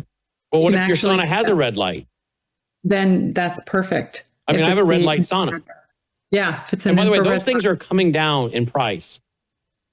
You walk into Lowe's. You walk into Lowe's and you'll see one at the front door. And our local Lowe's for 6 months has had one at the front door. And they're just coming down in price left and right. Yeah. And I'm reading guys that are medical doctors and watching their video clips talking about how the red light sauna is such 2 or 3 times a week. This is going to detox you like crazy and help for longevity. I mean, decrease in dementia, heart disease, increase in mitochondria again. So, if you don't know what mitochondria are, you should probably research it because it's a really important organelle to maximize function at the cellular level so that you can heal better. Now, how long should I stay on the BP 157? For you, I would do 2 to 3 months. Okay. And then I would, and also you're not taking it continuously. You're taking the weekend off. Yeah, you do 5 days on, 2 days off. Yeah, you're doing 5 days on, 2 days off. I have some people taking the oral and we're doing it for gut rehab. So we're going to do it every day for like 2 or 3 months. A little bit different. So there's different protocols for different things. So for I you, go off for a while, then I go back on again. I mean, if it's so good for you longevity wise, why wouldn't you not be on it year round? Well, because there's other things that you can do. If longevity is your goal, there's other things you can do, Brandon, and we can talk about that. But first we got to get your blood work. We still got. Well, I'm waiting on you because nobody wants to. Only the jihadis were willing to come take my blood. Jihadbloodwork.com. They were like, "We'll be there. We have a very long sword. We're ready to take your blood, House." But other than that, nobody else would come get my blood. All right. Well, you have something, right? I'm going to give you. Yes, we actually are looking at we're actually looking at 3 companies. Again, these conferences I go to, I learn all these new things. But one of the newest things I'm learning about is you can actually have this thing that you can actually stick on the outside of your arm, and kind of like the continuous glucose monitor, except it's a little bit bigger, and it literally drips the blood into this little tiny vial. And that is actually good enough. The only problem with that test is not one lab has everything I like to get. So I prefer still the routine Quest or LabCorp. However, we're getting close. But for you, for your purpose, for what your needs are, you know, we don't have to have every single lab, because having some labs is better than having no labs in some cases. Well, to be honest with you, I didn't have time to go find somewhere to go. I'm glued to this desk. There's just so much going on. And number two, there is a lot going on. I did donate quite a bit of blood about, I don't know, probably 10, 12 years ago. I had a family member that was having surgery, and I was the same blood type, and I donated quite a bit of blood. And I don't know how much I donated. I don't remember. It was a lot compared to what you're looking for with this, but I felt like garbage when I went out of there. Well, if you donate blood, that's totally different, because you're going to have a sudden drop in hemoglobin. So think about having, you know, little fighter fighters that carry oxygen to all these areas of your body, and all of a sudden you're down a third of them. You know, so you're not going to be perfusing as well as you had been. And especially if you already have low blood pressure, because now you have low volume in addition to that.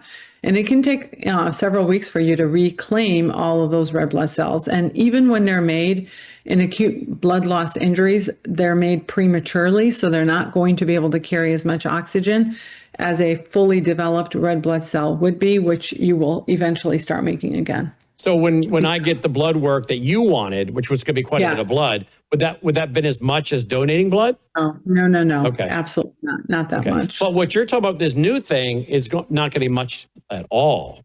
It's like literally this much blood. And I'm telling you, the company... How much? I can see your hand. About that much? Barely anything. And you're going to send that to me. I'm going to do it and then send it off.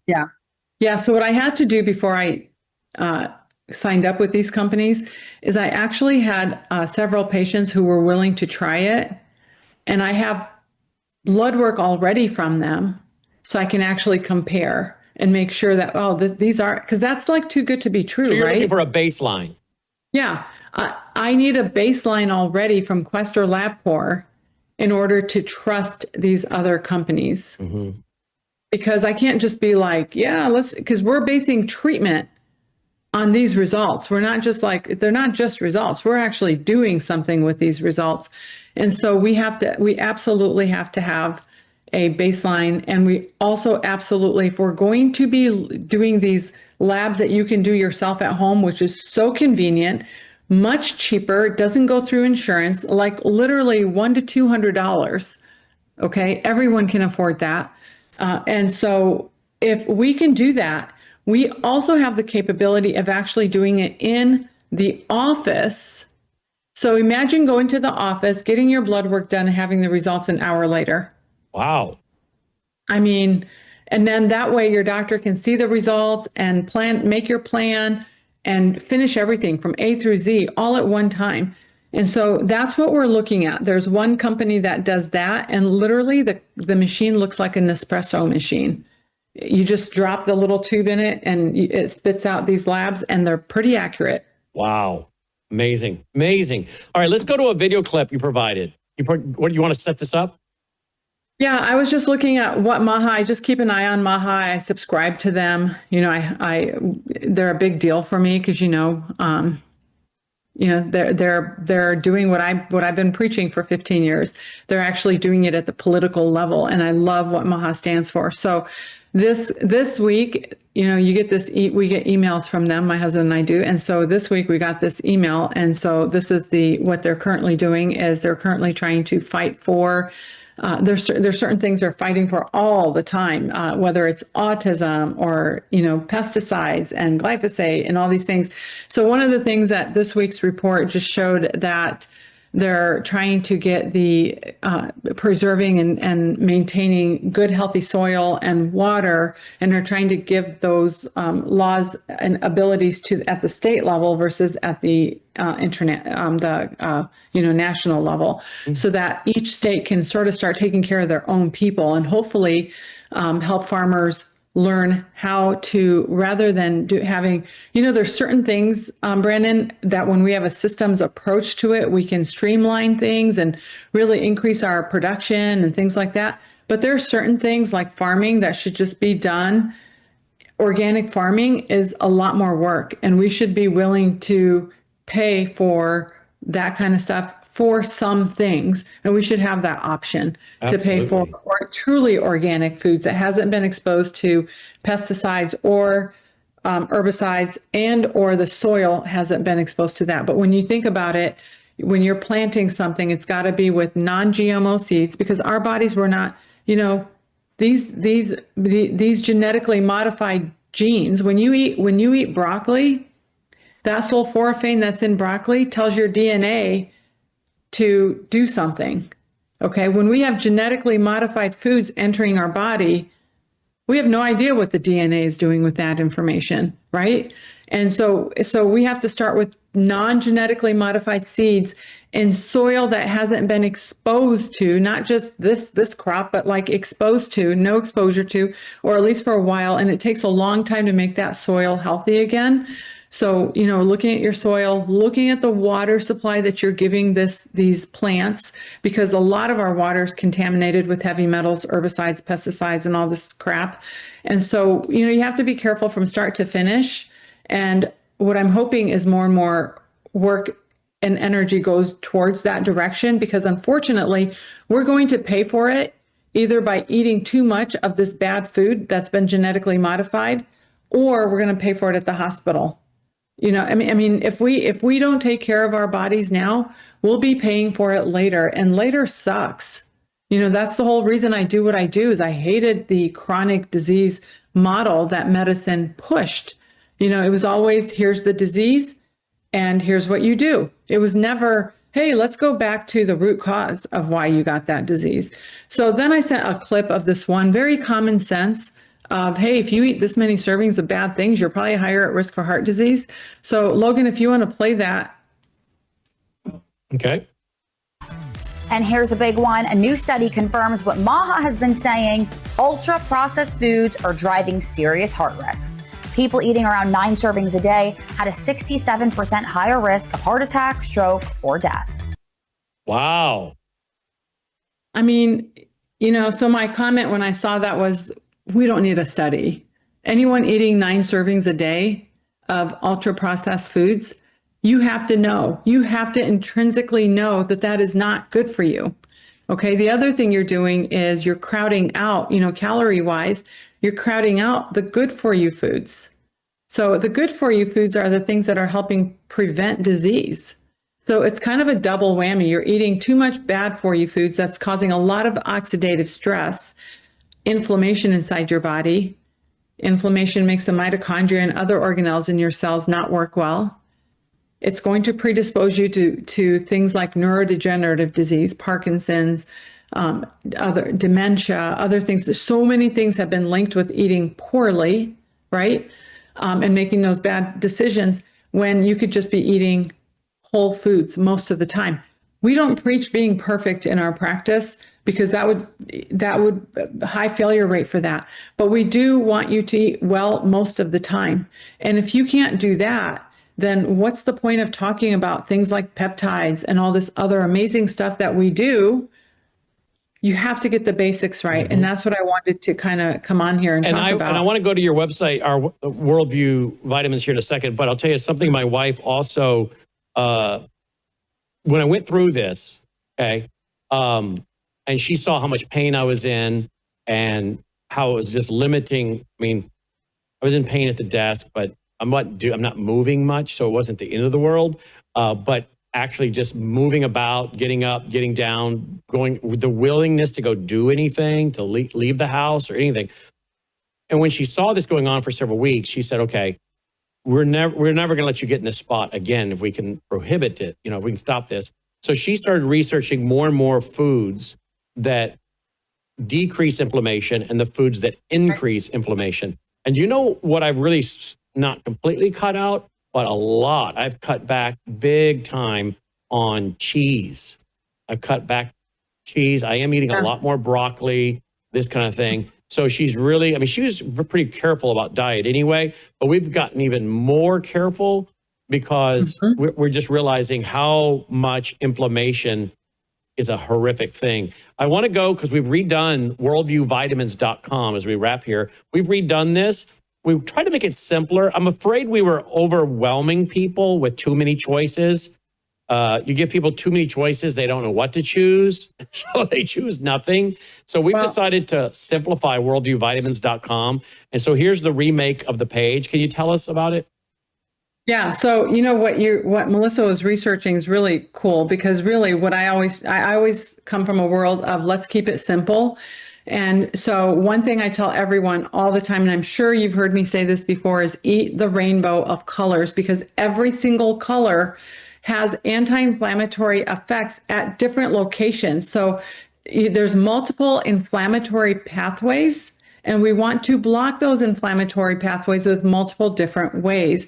And the only way you do that is by eating many different colors. So that's primary. The second thing is all of my patients take a foundational pack. So if you look at that foundational pack, those foundational packs on the MyVitamin, so there's foundational packs for women, men, women over 50, because we added a special calcium with minerals in it for the women over 50, not just a regular calcium like the kind you get over the counter. Those are not great for you, by the way.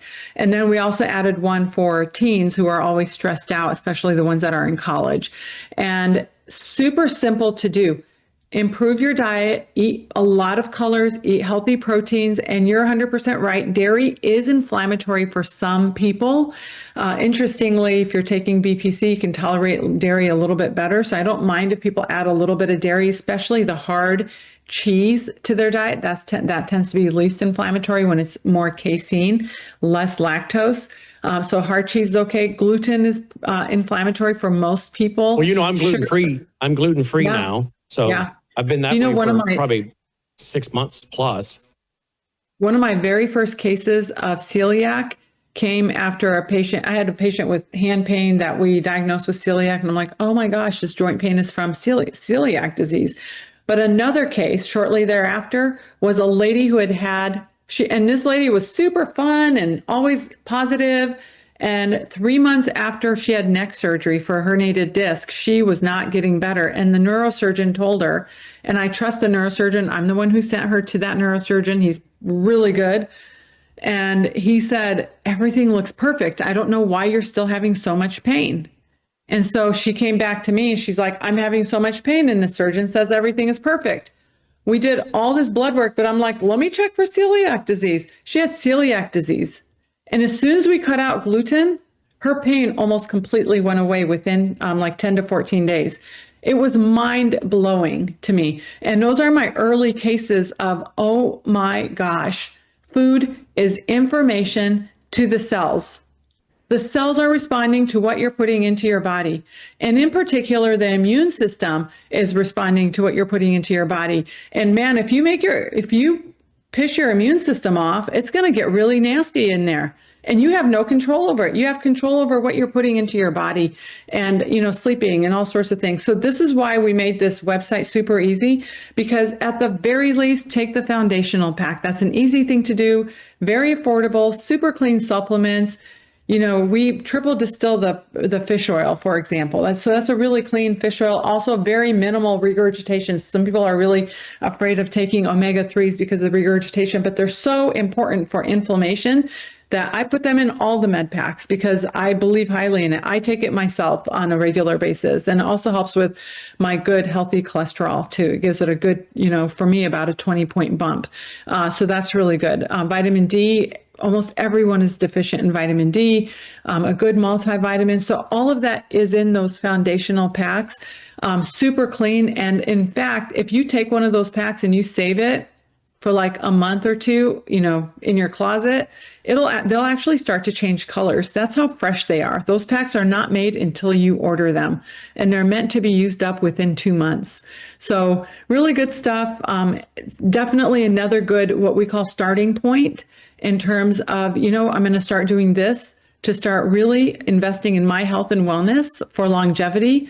And then I'm going to add something else to it next week. And there's another report that came out from Dr. Oz that said if everyone was to just go outside and walk, so if you started taking these supplements and started eating more colors and started walking 20 minutes a day, you're going to significantly reduce your risk profile tremendously. And more importantly, from an economic perspective, it's going to decrease the cost that we're spending on aging. Wow. Well, and also I've been sitting in the sun more. You know, 15, 20 minutes a day in the sun. Yeah.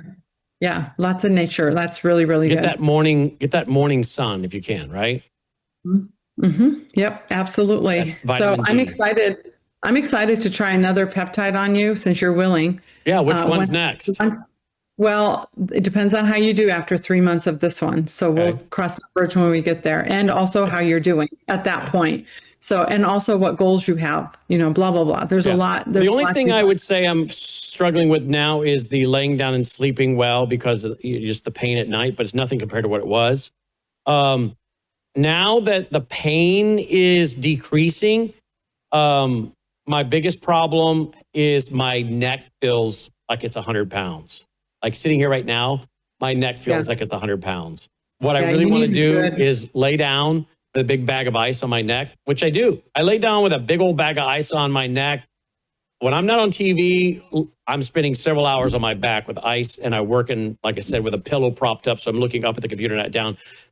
And my wife's like, I cannot believe she put some on her. She was using a heating pad at her knees. Her knees really hurt her. I said, quit it with the heating pad. That's not helping you. I went and got another bag of ice and put on her legs. She hates it, but she did admit it felt better. And she said, but then my knees went numb, and she doesn't like that feeling. I said, man, that's what I do. My neck, back of my neck goes numb, and I don't feel anything. And I'm actually feeling, where right now my neck feels like it's 100 pounds, and that I want to lay down. Wow. Oh my gosh. I'm not hurting per se. It's like I have a headache in my neck. My neck feels very heavy. I'll tell you the other thing too, is I said to my wife the other day, if someone were to come along and knock me down or just body check me right now, I think I would wet my pants without a doubt. Because I'm just very stiff. I'm very stiff. And, wow. Does that make sense? Yeah. Yeah, totally. Because you've been doing this. Because if you move it too much. And so it kind of reminds me of one of those women in Africa that extends out her neck with those rings. And then if you take those rings off, they're like, oh my gosh. And it goes to show you how important those extra muscles are to exercise on a regular basis. And this is where you're missing the huge, huge benefits of physical therapy. So I don't know if you're doing physical therapy or not, but this is where it's critical to your healing, especially at this point in time. Well, there's a PhD in all this that my mother's friends with, who has sent over a bunch of exercises, and that's what she says I should be doing, and she's a PhD in that topic. 100%. You should totally be doing those. And then you can look up something called Pentosan polysulfate. And that's probably the next thing we will be doing. Okay. Because that will really help with inflammation. And that's the name of the game. But you got to, and I love, one thing I will tell my patients is that we're not going to do peptides if you're not eating healthy. So at least, you're eating, because, again, the food. I don't drink Coca-Cola. I don't eat Doritos. We don't even have junk food in the house. I mean, you used to be drinking diet soda, and now you're not even doing that. No, because we found out what it had in it. It had that sugar, thing. I said, oh my. Yeah. And what you're getting is you're getting better and better and better over time. And so as to not overwhelm everyone, that's why I made that comment earlier. This is a good starting point with the supplements, or eating more rainbow colored food is a good starting point, or going to bed from 10 to 6 every day is a good starting point. Or going out for a walk for 20 minutes every day. Find a starting point and start creating your own blueprint of what looking healthy looks like to you, and start incorporating one or two little things on a regular basis. That's why I love coming on this show. I know I don't have to pay to be on this show, because we're hoping that we sell some supplements and hoping that pays for this time. But I love being on this show because we get so many comments from your viewers who tell us that we're making a difference. And as long as I make a difference, I'll keep coming on here. But again, it's silly to say. We would like to sell some product to cover the airtime, but I am glad that people are finding it educational, right? Yeah. And clearly people are interested in this topic. One of the veteran broadcasters that I've listened to off and on for 20-something years is Michael Savage. I don't know how much you know about Dr. Michael Savage, but he's got, look up Logan real quick, Savage. What's his degree in? Dr. Michael Savage. He's got a bunch of degrees in botany. He traveled all over the world picking up special kinds of plants and studying botany. I think he's got his master's degree in all kinds of stuff. Medical botany and anthropology. But he traveled all over the world studying plants and medicine. And anyway, he was syndicated on all kinds of stations at one time and had one of the biggest shows in the country. But he would devote whole shows to this, which tells you it is obviously a very popular topic, or his show wouldn't have. Now, he mixed in politics and he mixed in all the issues like we do. But every week or so, he was working in these kind of topics, which tells you it is very popular. Now, we were trying to find someone in our area about neuromuscular massage. Yeah. There was another word though you were using. What was it? Well, I don't know if you're thinking acupuncture. No, or was it just therapeutic massage? When you were helping me find somebody, you were looking for a specific word. Oh, the type of massage I was specifically looking for is something called myofascial release. Myofascia is the tissue between the muscles, and sometimes it tightens up and holds your muscles in that angry position. Mm-hmm. So, and it's also very gentle to release. If you know what you're doing, it's very gentle to release. What you don't want is someone really aggressively going in there and doing this really deep tissue massage where you're at right now, because it might. Right now, if I would wet myself. What do you call it? Myotherapy? Myofascia. Myofascia. Okay. Well, there's one here that's point by point myotherapy. The one website I sent you, but that was the word we were looking for, huh? Was myofascial release, and I think I sent you the local person that does it to your email. Text. To your text message through your cell phone. Yeah. So you want that, and those people know your body really well and know how the muscles and the nervous system are incorporated inside of the muscles. And there's a whole loop that happens. The muscle is being told what to do by the brain, and then the muscle sends a message back to the brain, letting the brain know, okay, I've done that action. So if I stick my arm up, then if I want to put my arm down, all these things have to be relayed back and forth to my brain. Otherwise, my brain will still think my arm is up if it didn't get the message to pull my arm down. And that might seem kind of ridiculous, but when you're looking at the musculoskeletal level, if you do something without your brain giving your muscle permission, it's not going to know that it was set in that way. So people who reach behind their cars to get something might aggravate a muscle and pull it in a certain direction where the brain didn't give it permission to do. So the brain is not going to give it permission to go back to its original form without some kind of manipulation that you have to render. That's one of the worst kinds of pains you can have, because that muscle is stuck in sort of this ball without any way of sort of getting permission to get unstuck.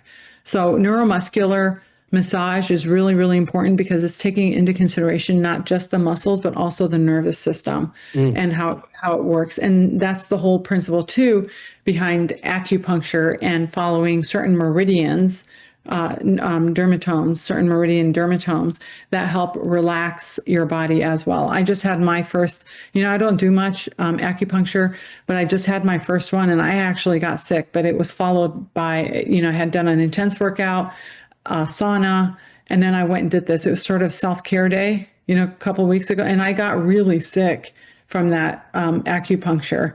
And I did go to a fourth generation acupuncturist who I send all my patients to. I actually went there for self-care, and also my patients always brag about her. So I wanted to see what she was doing in her office.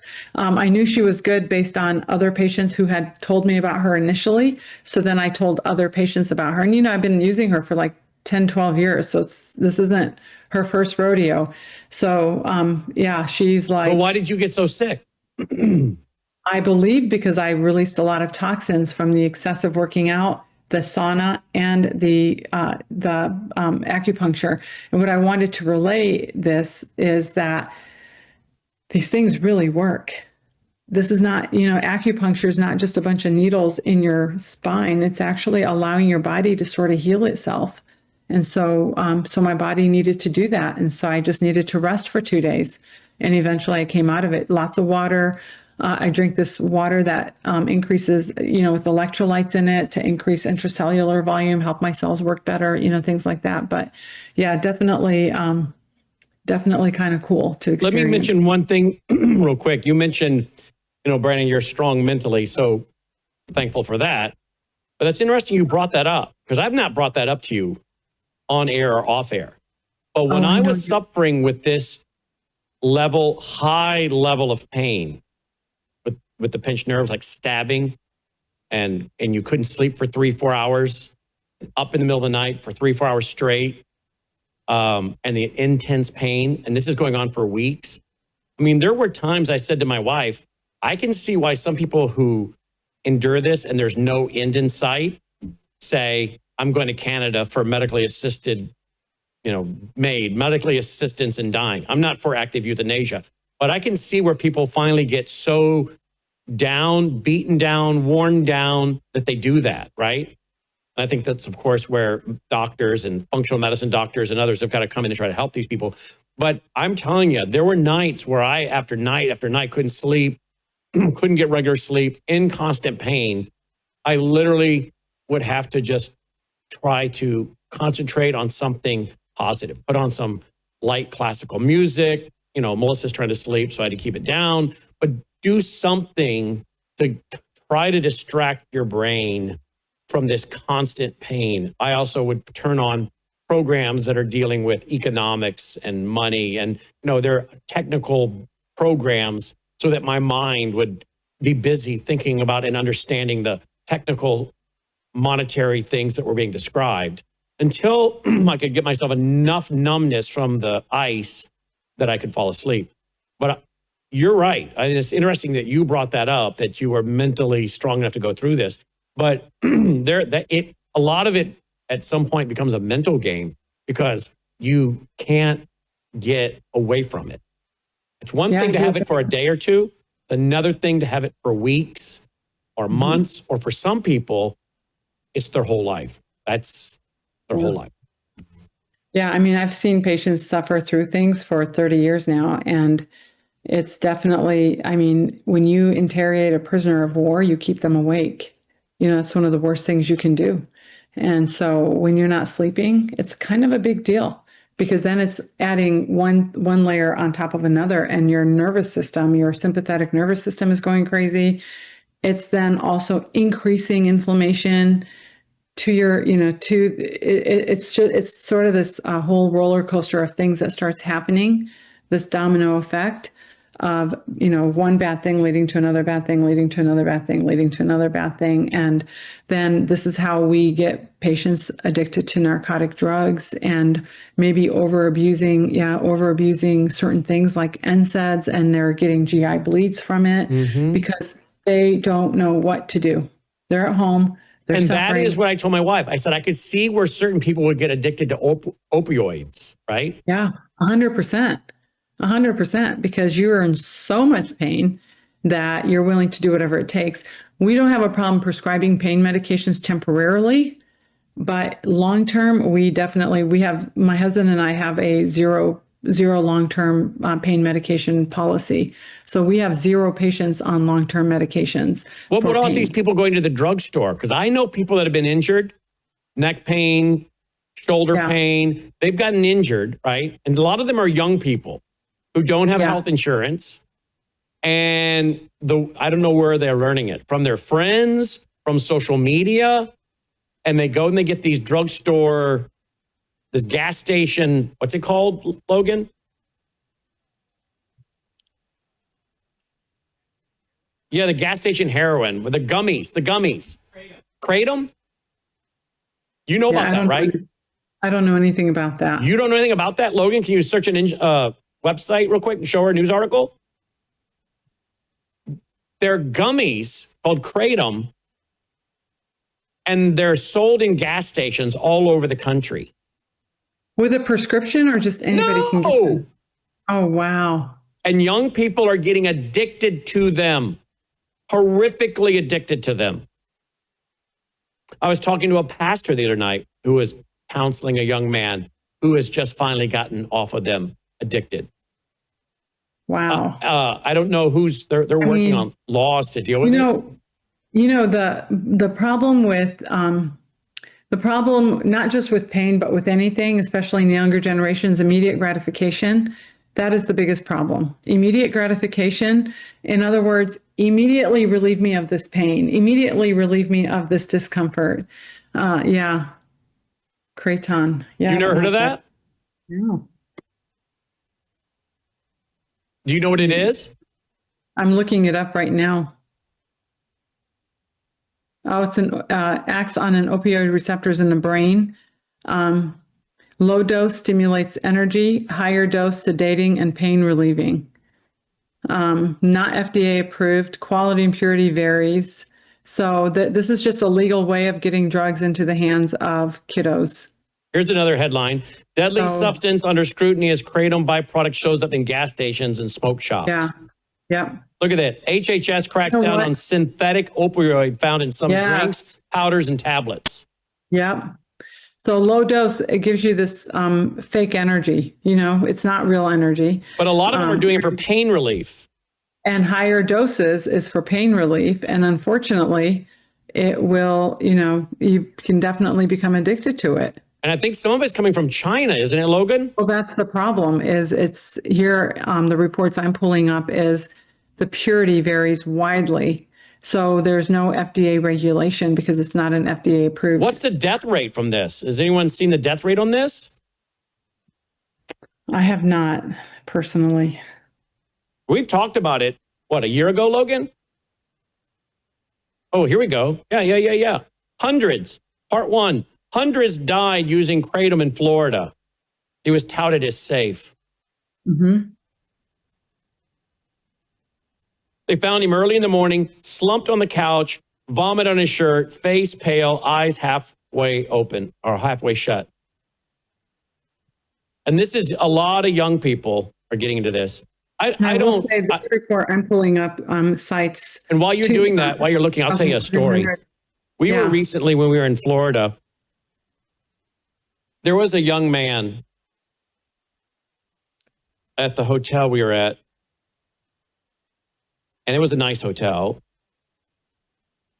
And there's a beautiful lobby. And we sat down in the lobby at some of these round tables to have some pizza. We had just gotten there. And my son-in-law and daughter ordered some pizza. And we sat down and we were having pizza because we just gotten there. We're starving. This young man in his probably mid to late 20s walks in. Nice looking young man. Very friendly young man. Smiled at us. Greeted us. Talked about the dogs. And he was dressed really sharp. Nice watch, nice suit. He sat down at that table next to us. And that young man slumped over in that chair over the course of the next few minutes and was out like a light, slumped over with his head way down into his chest. And he stayed like that for a few hours. And I recognized that. And I don't know if that young man was on that Kradium or if he's on, what else would you think that could have been, Logan? Xanax? That young man was on something. And it broke my heart because he's my oldest son's age. And I started praying for that young man. And I went to bed that night, and I'm in all this pain. I kept waking up, but I kept praying for that young man. And my wife brought him up 2 or 3 times to me on her own.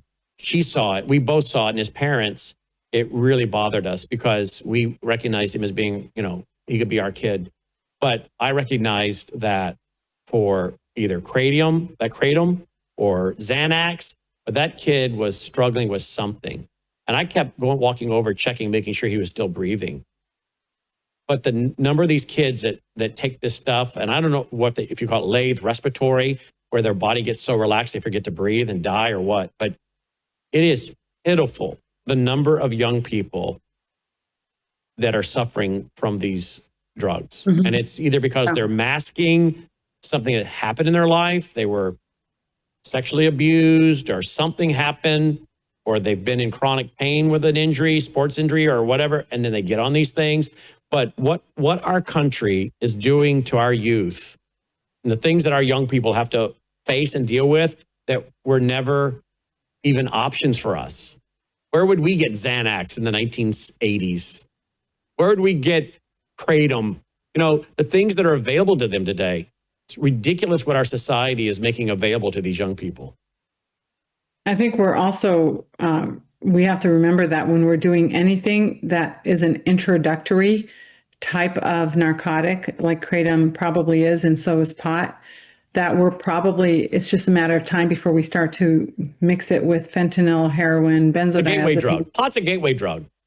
Yeah, it's sort of a gateway effect. You know, I don't think it's called a drug, but yeah, certainly having that gateway effect. And it's also something that, you know, good kids think is okay because it's not a drug.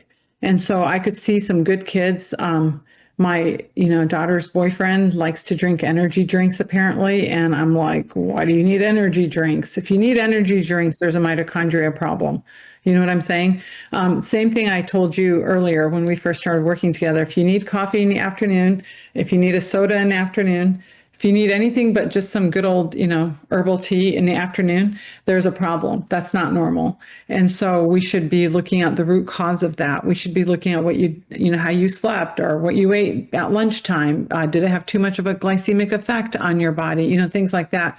So these kids, in my opinion, based on the kiddos that I see in my practice, I think the demands of kids these days, just like the demands on us as well, except we know how to handle it because we've had years of no computers, no cell phones, no all this other stuff. So we have some more clearly defined boundaries with our time and energy. But these kids that are looking at these cell phones and going at 20 videos a minute, 20 screens a minute, and just everything's so fast and accelerated, their whole life is like that. And so that's the speed that they're operating in. And I'll tell you, I don't think God intended us for us to be operating at that speed to the point where we miss everything around us. You know, we miss, you know, so as it were, the roses and the flowers that we're walking by because we're just too preoccupied with 10 other things. And I think that that's really important to have that downtime, to have that, you know, sort of pouring into self-care. We didn't used to call it self-care. We do now because we have to be intentional about it. But in the past, we used to just have time where we could sit back and read a book. You know, now we've lost that time. These kids are not doing that as much, but that's so important. It's so important to be out in nature and to have that sunlight and all that other stuff. So it's not just covering up abuse and potentially what may have happened, but I think a large part of it for our little kiddos is the expectations put on them from society because of the world is demanding more and more and more, and there's more and more information available to everyone. But I also think that it's the demands reporting on themselves as well. Wow. Go check. You know, we sure appreciate all you do, the education you bring. Check it out. It's a great way to support, I think, your health, us, and the great work of Dr. Bashima Williams, and keep bringing us great educational programs like this. And she's suggesting start with one of the foundational packs. And then there's the MV magnesium. My wife takes a couple magnesium every night. I think she takes 2 or 3 every night to go to sleep. Yeah. She loves, I would tell you, loves it. I would tell you too, Brandon, if you're not doing that magnesium, you should be doing that magnesium. You sound like my wife. Every night Yeah. she's trying to get me 2 or 3. She's like pushing this on me, like pushing drugs. 2 or 3 magnesium. It helps relax your muscles. Why would you not do it? Well, that's right what she now? was saying. She was saying, why would you not take 2 or 3 magnesiums? That's what she was saying. She said, it's really good for you and relax your muscles. So she's been putting, you know why I hate that feeling of grogginess, and it kind of makes me feel. It's not that kind of groggy. That magnesium is really special because it really helps calm down the GABA receptors in your brain that keep you excitable. Well, you don't want to be excited at night. You want to be calming down and sort of turning off the lights in your brain. All right, I'm going to start it tonight. I'll report back. She's been trying to get me to take it for weeks and weeks on end. So. Yeah. And the other benefit to that magnesium, because not all magnesiums are made alike, that one most of our patients can tolerate 2 or 3 without having the diarrhea. So you have to be careful with a lot of other magnesiums because they give you that gut effect, which you don't want. Logan, are you taking too much magnesium, buddy? I know, I just thought maybe I found out what your problem was, Logan. All right.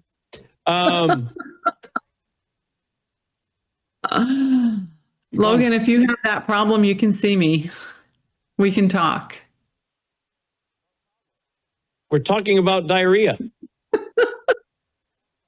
He's fine now. What'd you figure it was? Okay. You didn't know? All right. Although you do tend to have stomach issues. He has stomach problems.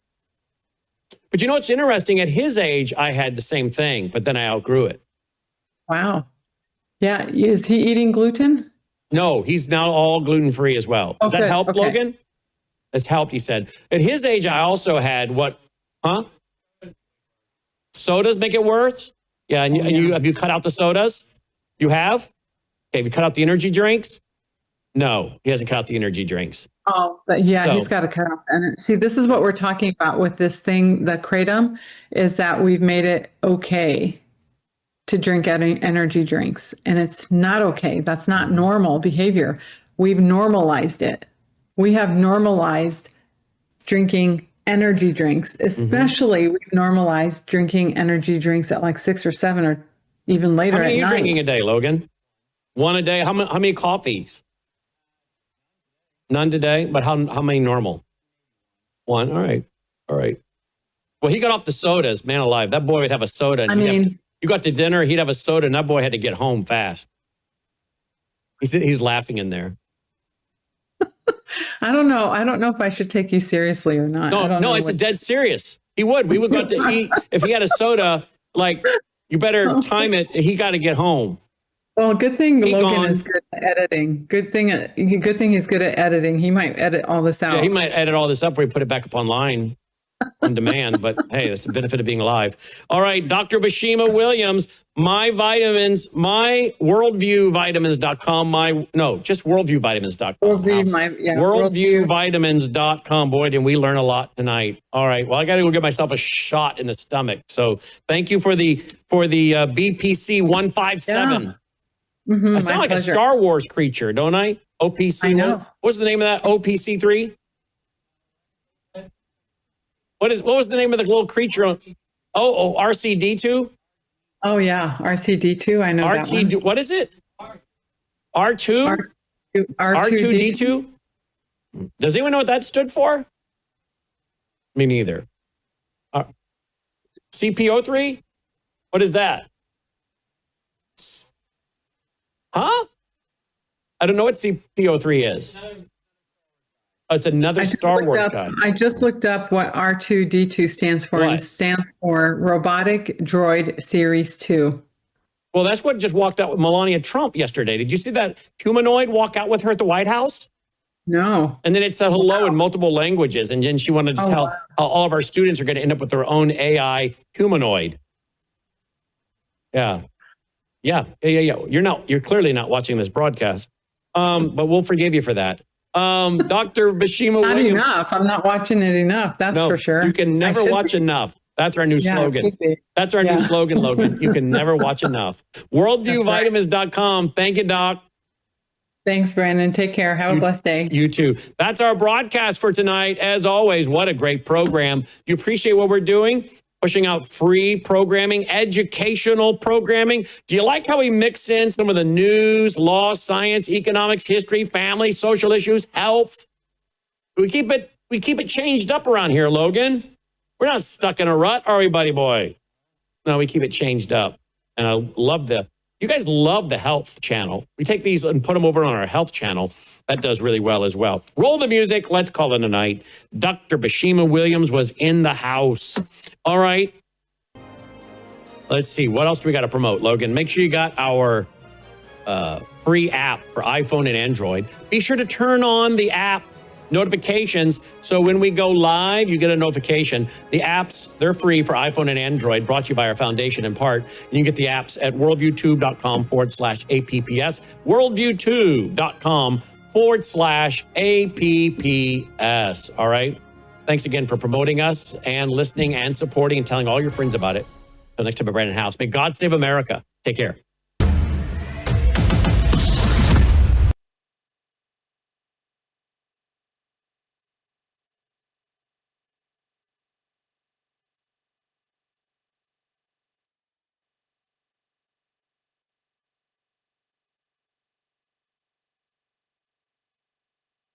faith, spiritual values, moral issues, government, economy, education, work, responsibility. What we think about these depends on our worldview. Now, VCY America presents Worldview Radio with Brannon Howse. Welcome. Glad you're with us. We're going to be joined by Shahram Hadian here in just one moment. But I don't want this wonderful, loyal, long-standing community of broadcast friends to miss out on what I shared last night. Because I don't think I did this much. I just kind of mentioned that I'd be talking about it last night on television. The historic video footage of Melania Trump. This is all before we go to Shahram, by the way. The historic video of Melania Trump walking out with a robot on the red carpet into what I think was the East Room. I interviewed Patrick Wood about this, Mr. Technocracy himself, one of the, if not the longest and most celebrated expert on technocracy and transhumanism as far as exposing it, Patrick Wood. And when I played that for him last night, I think that was the first he'd seen it when I sent it over to him. His response was, I never expected them to do this fast. I wasn't expecting them to roll out a robot at the White House in 2026. This is going to be the decade of the robots. He made a couple predictions. That was one of them. And I think he'd actually done that a few months ago. But he wasn't expecting to see the White House engaging with the robots so fast. Now, again, I think this fits right in with Bible prophecy, people becoming so used to the idea of interacting with AI, interacting with what I think soon will be holograms, interacting with robots that are programmed with AI. Remember the counselor for the World Economic Forum, Noah Harari, saying that AI will know you better than you know yourself, that for some folks, the AI will know they're gay before they even know they're gay. Now, if you guys go back, which was really kind of interesting, last night on the program, I said, Logan, pull up my book from 1995. I think it's called, a chapter in there is called The Information Givers, Computers, the Information Givers. And I think it's chapter 6. I was thinking to myself when I said it, why would I say that? I don't know what chapter it is. And I said on the air, I hope I'm wrong because that sounds a little like I might be on the spectrum, that I know it that much, that well. Turned out I was right. It was chapter 6, and that was the name of the title of the book, of the chapter in that book, 1995, Computers, the Information Givers. My wife laughed. She said, I've been trying to tell you that for a while, Brandon. Anyway, that's what it was. And if you don't have to buy the book. You don't need to buy the book. How often do you hear a talk show host telling you, you don't need to buy my book?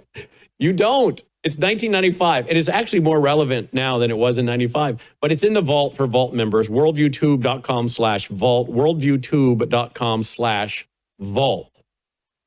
And I want to play for you because, I did this on TV for a little bit last night, but I don't want this wonderful audience to miss out because they've been along this journey with me now for several decades. And so much of the things that you have warned your family and friends and educrats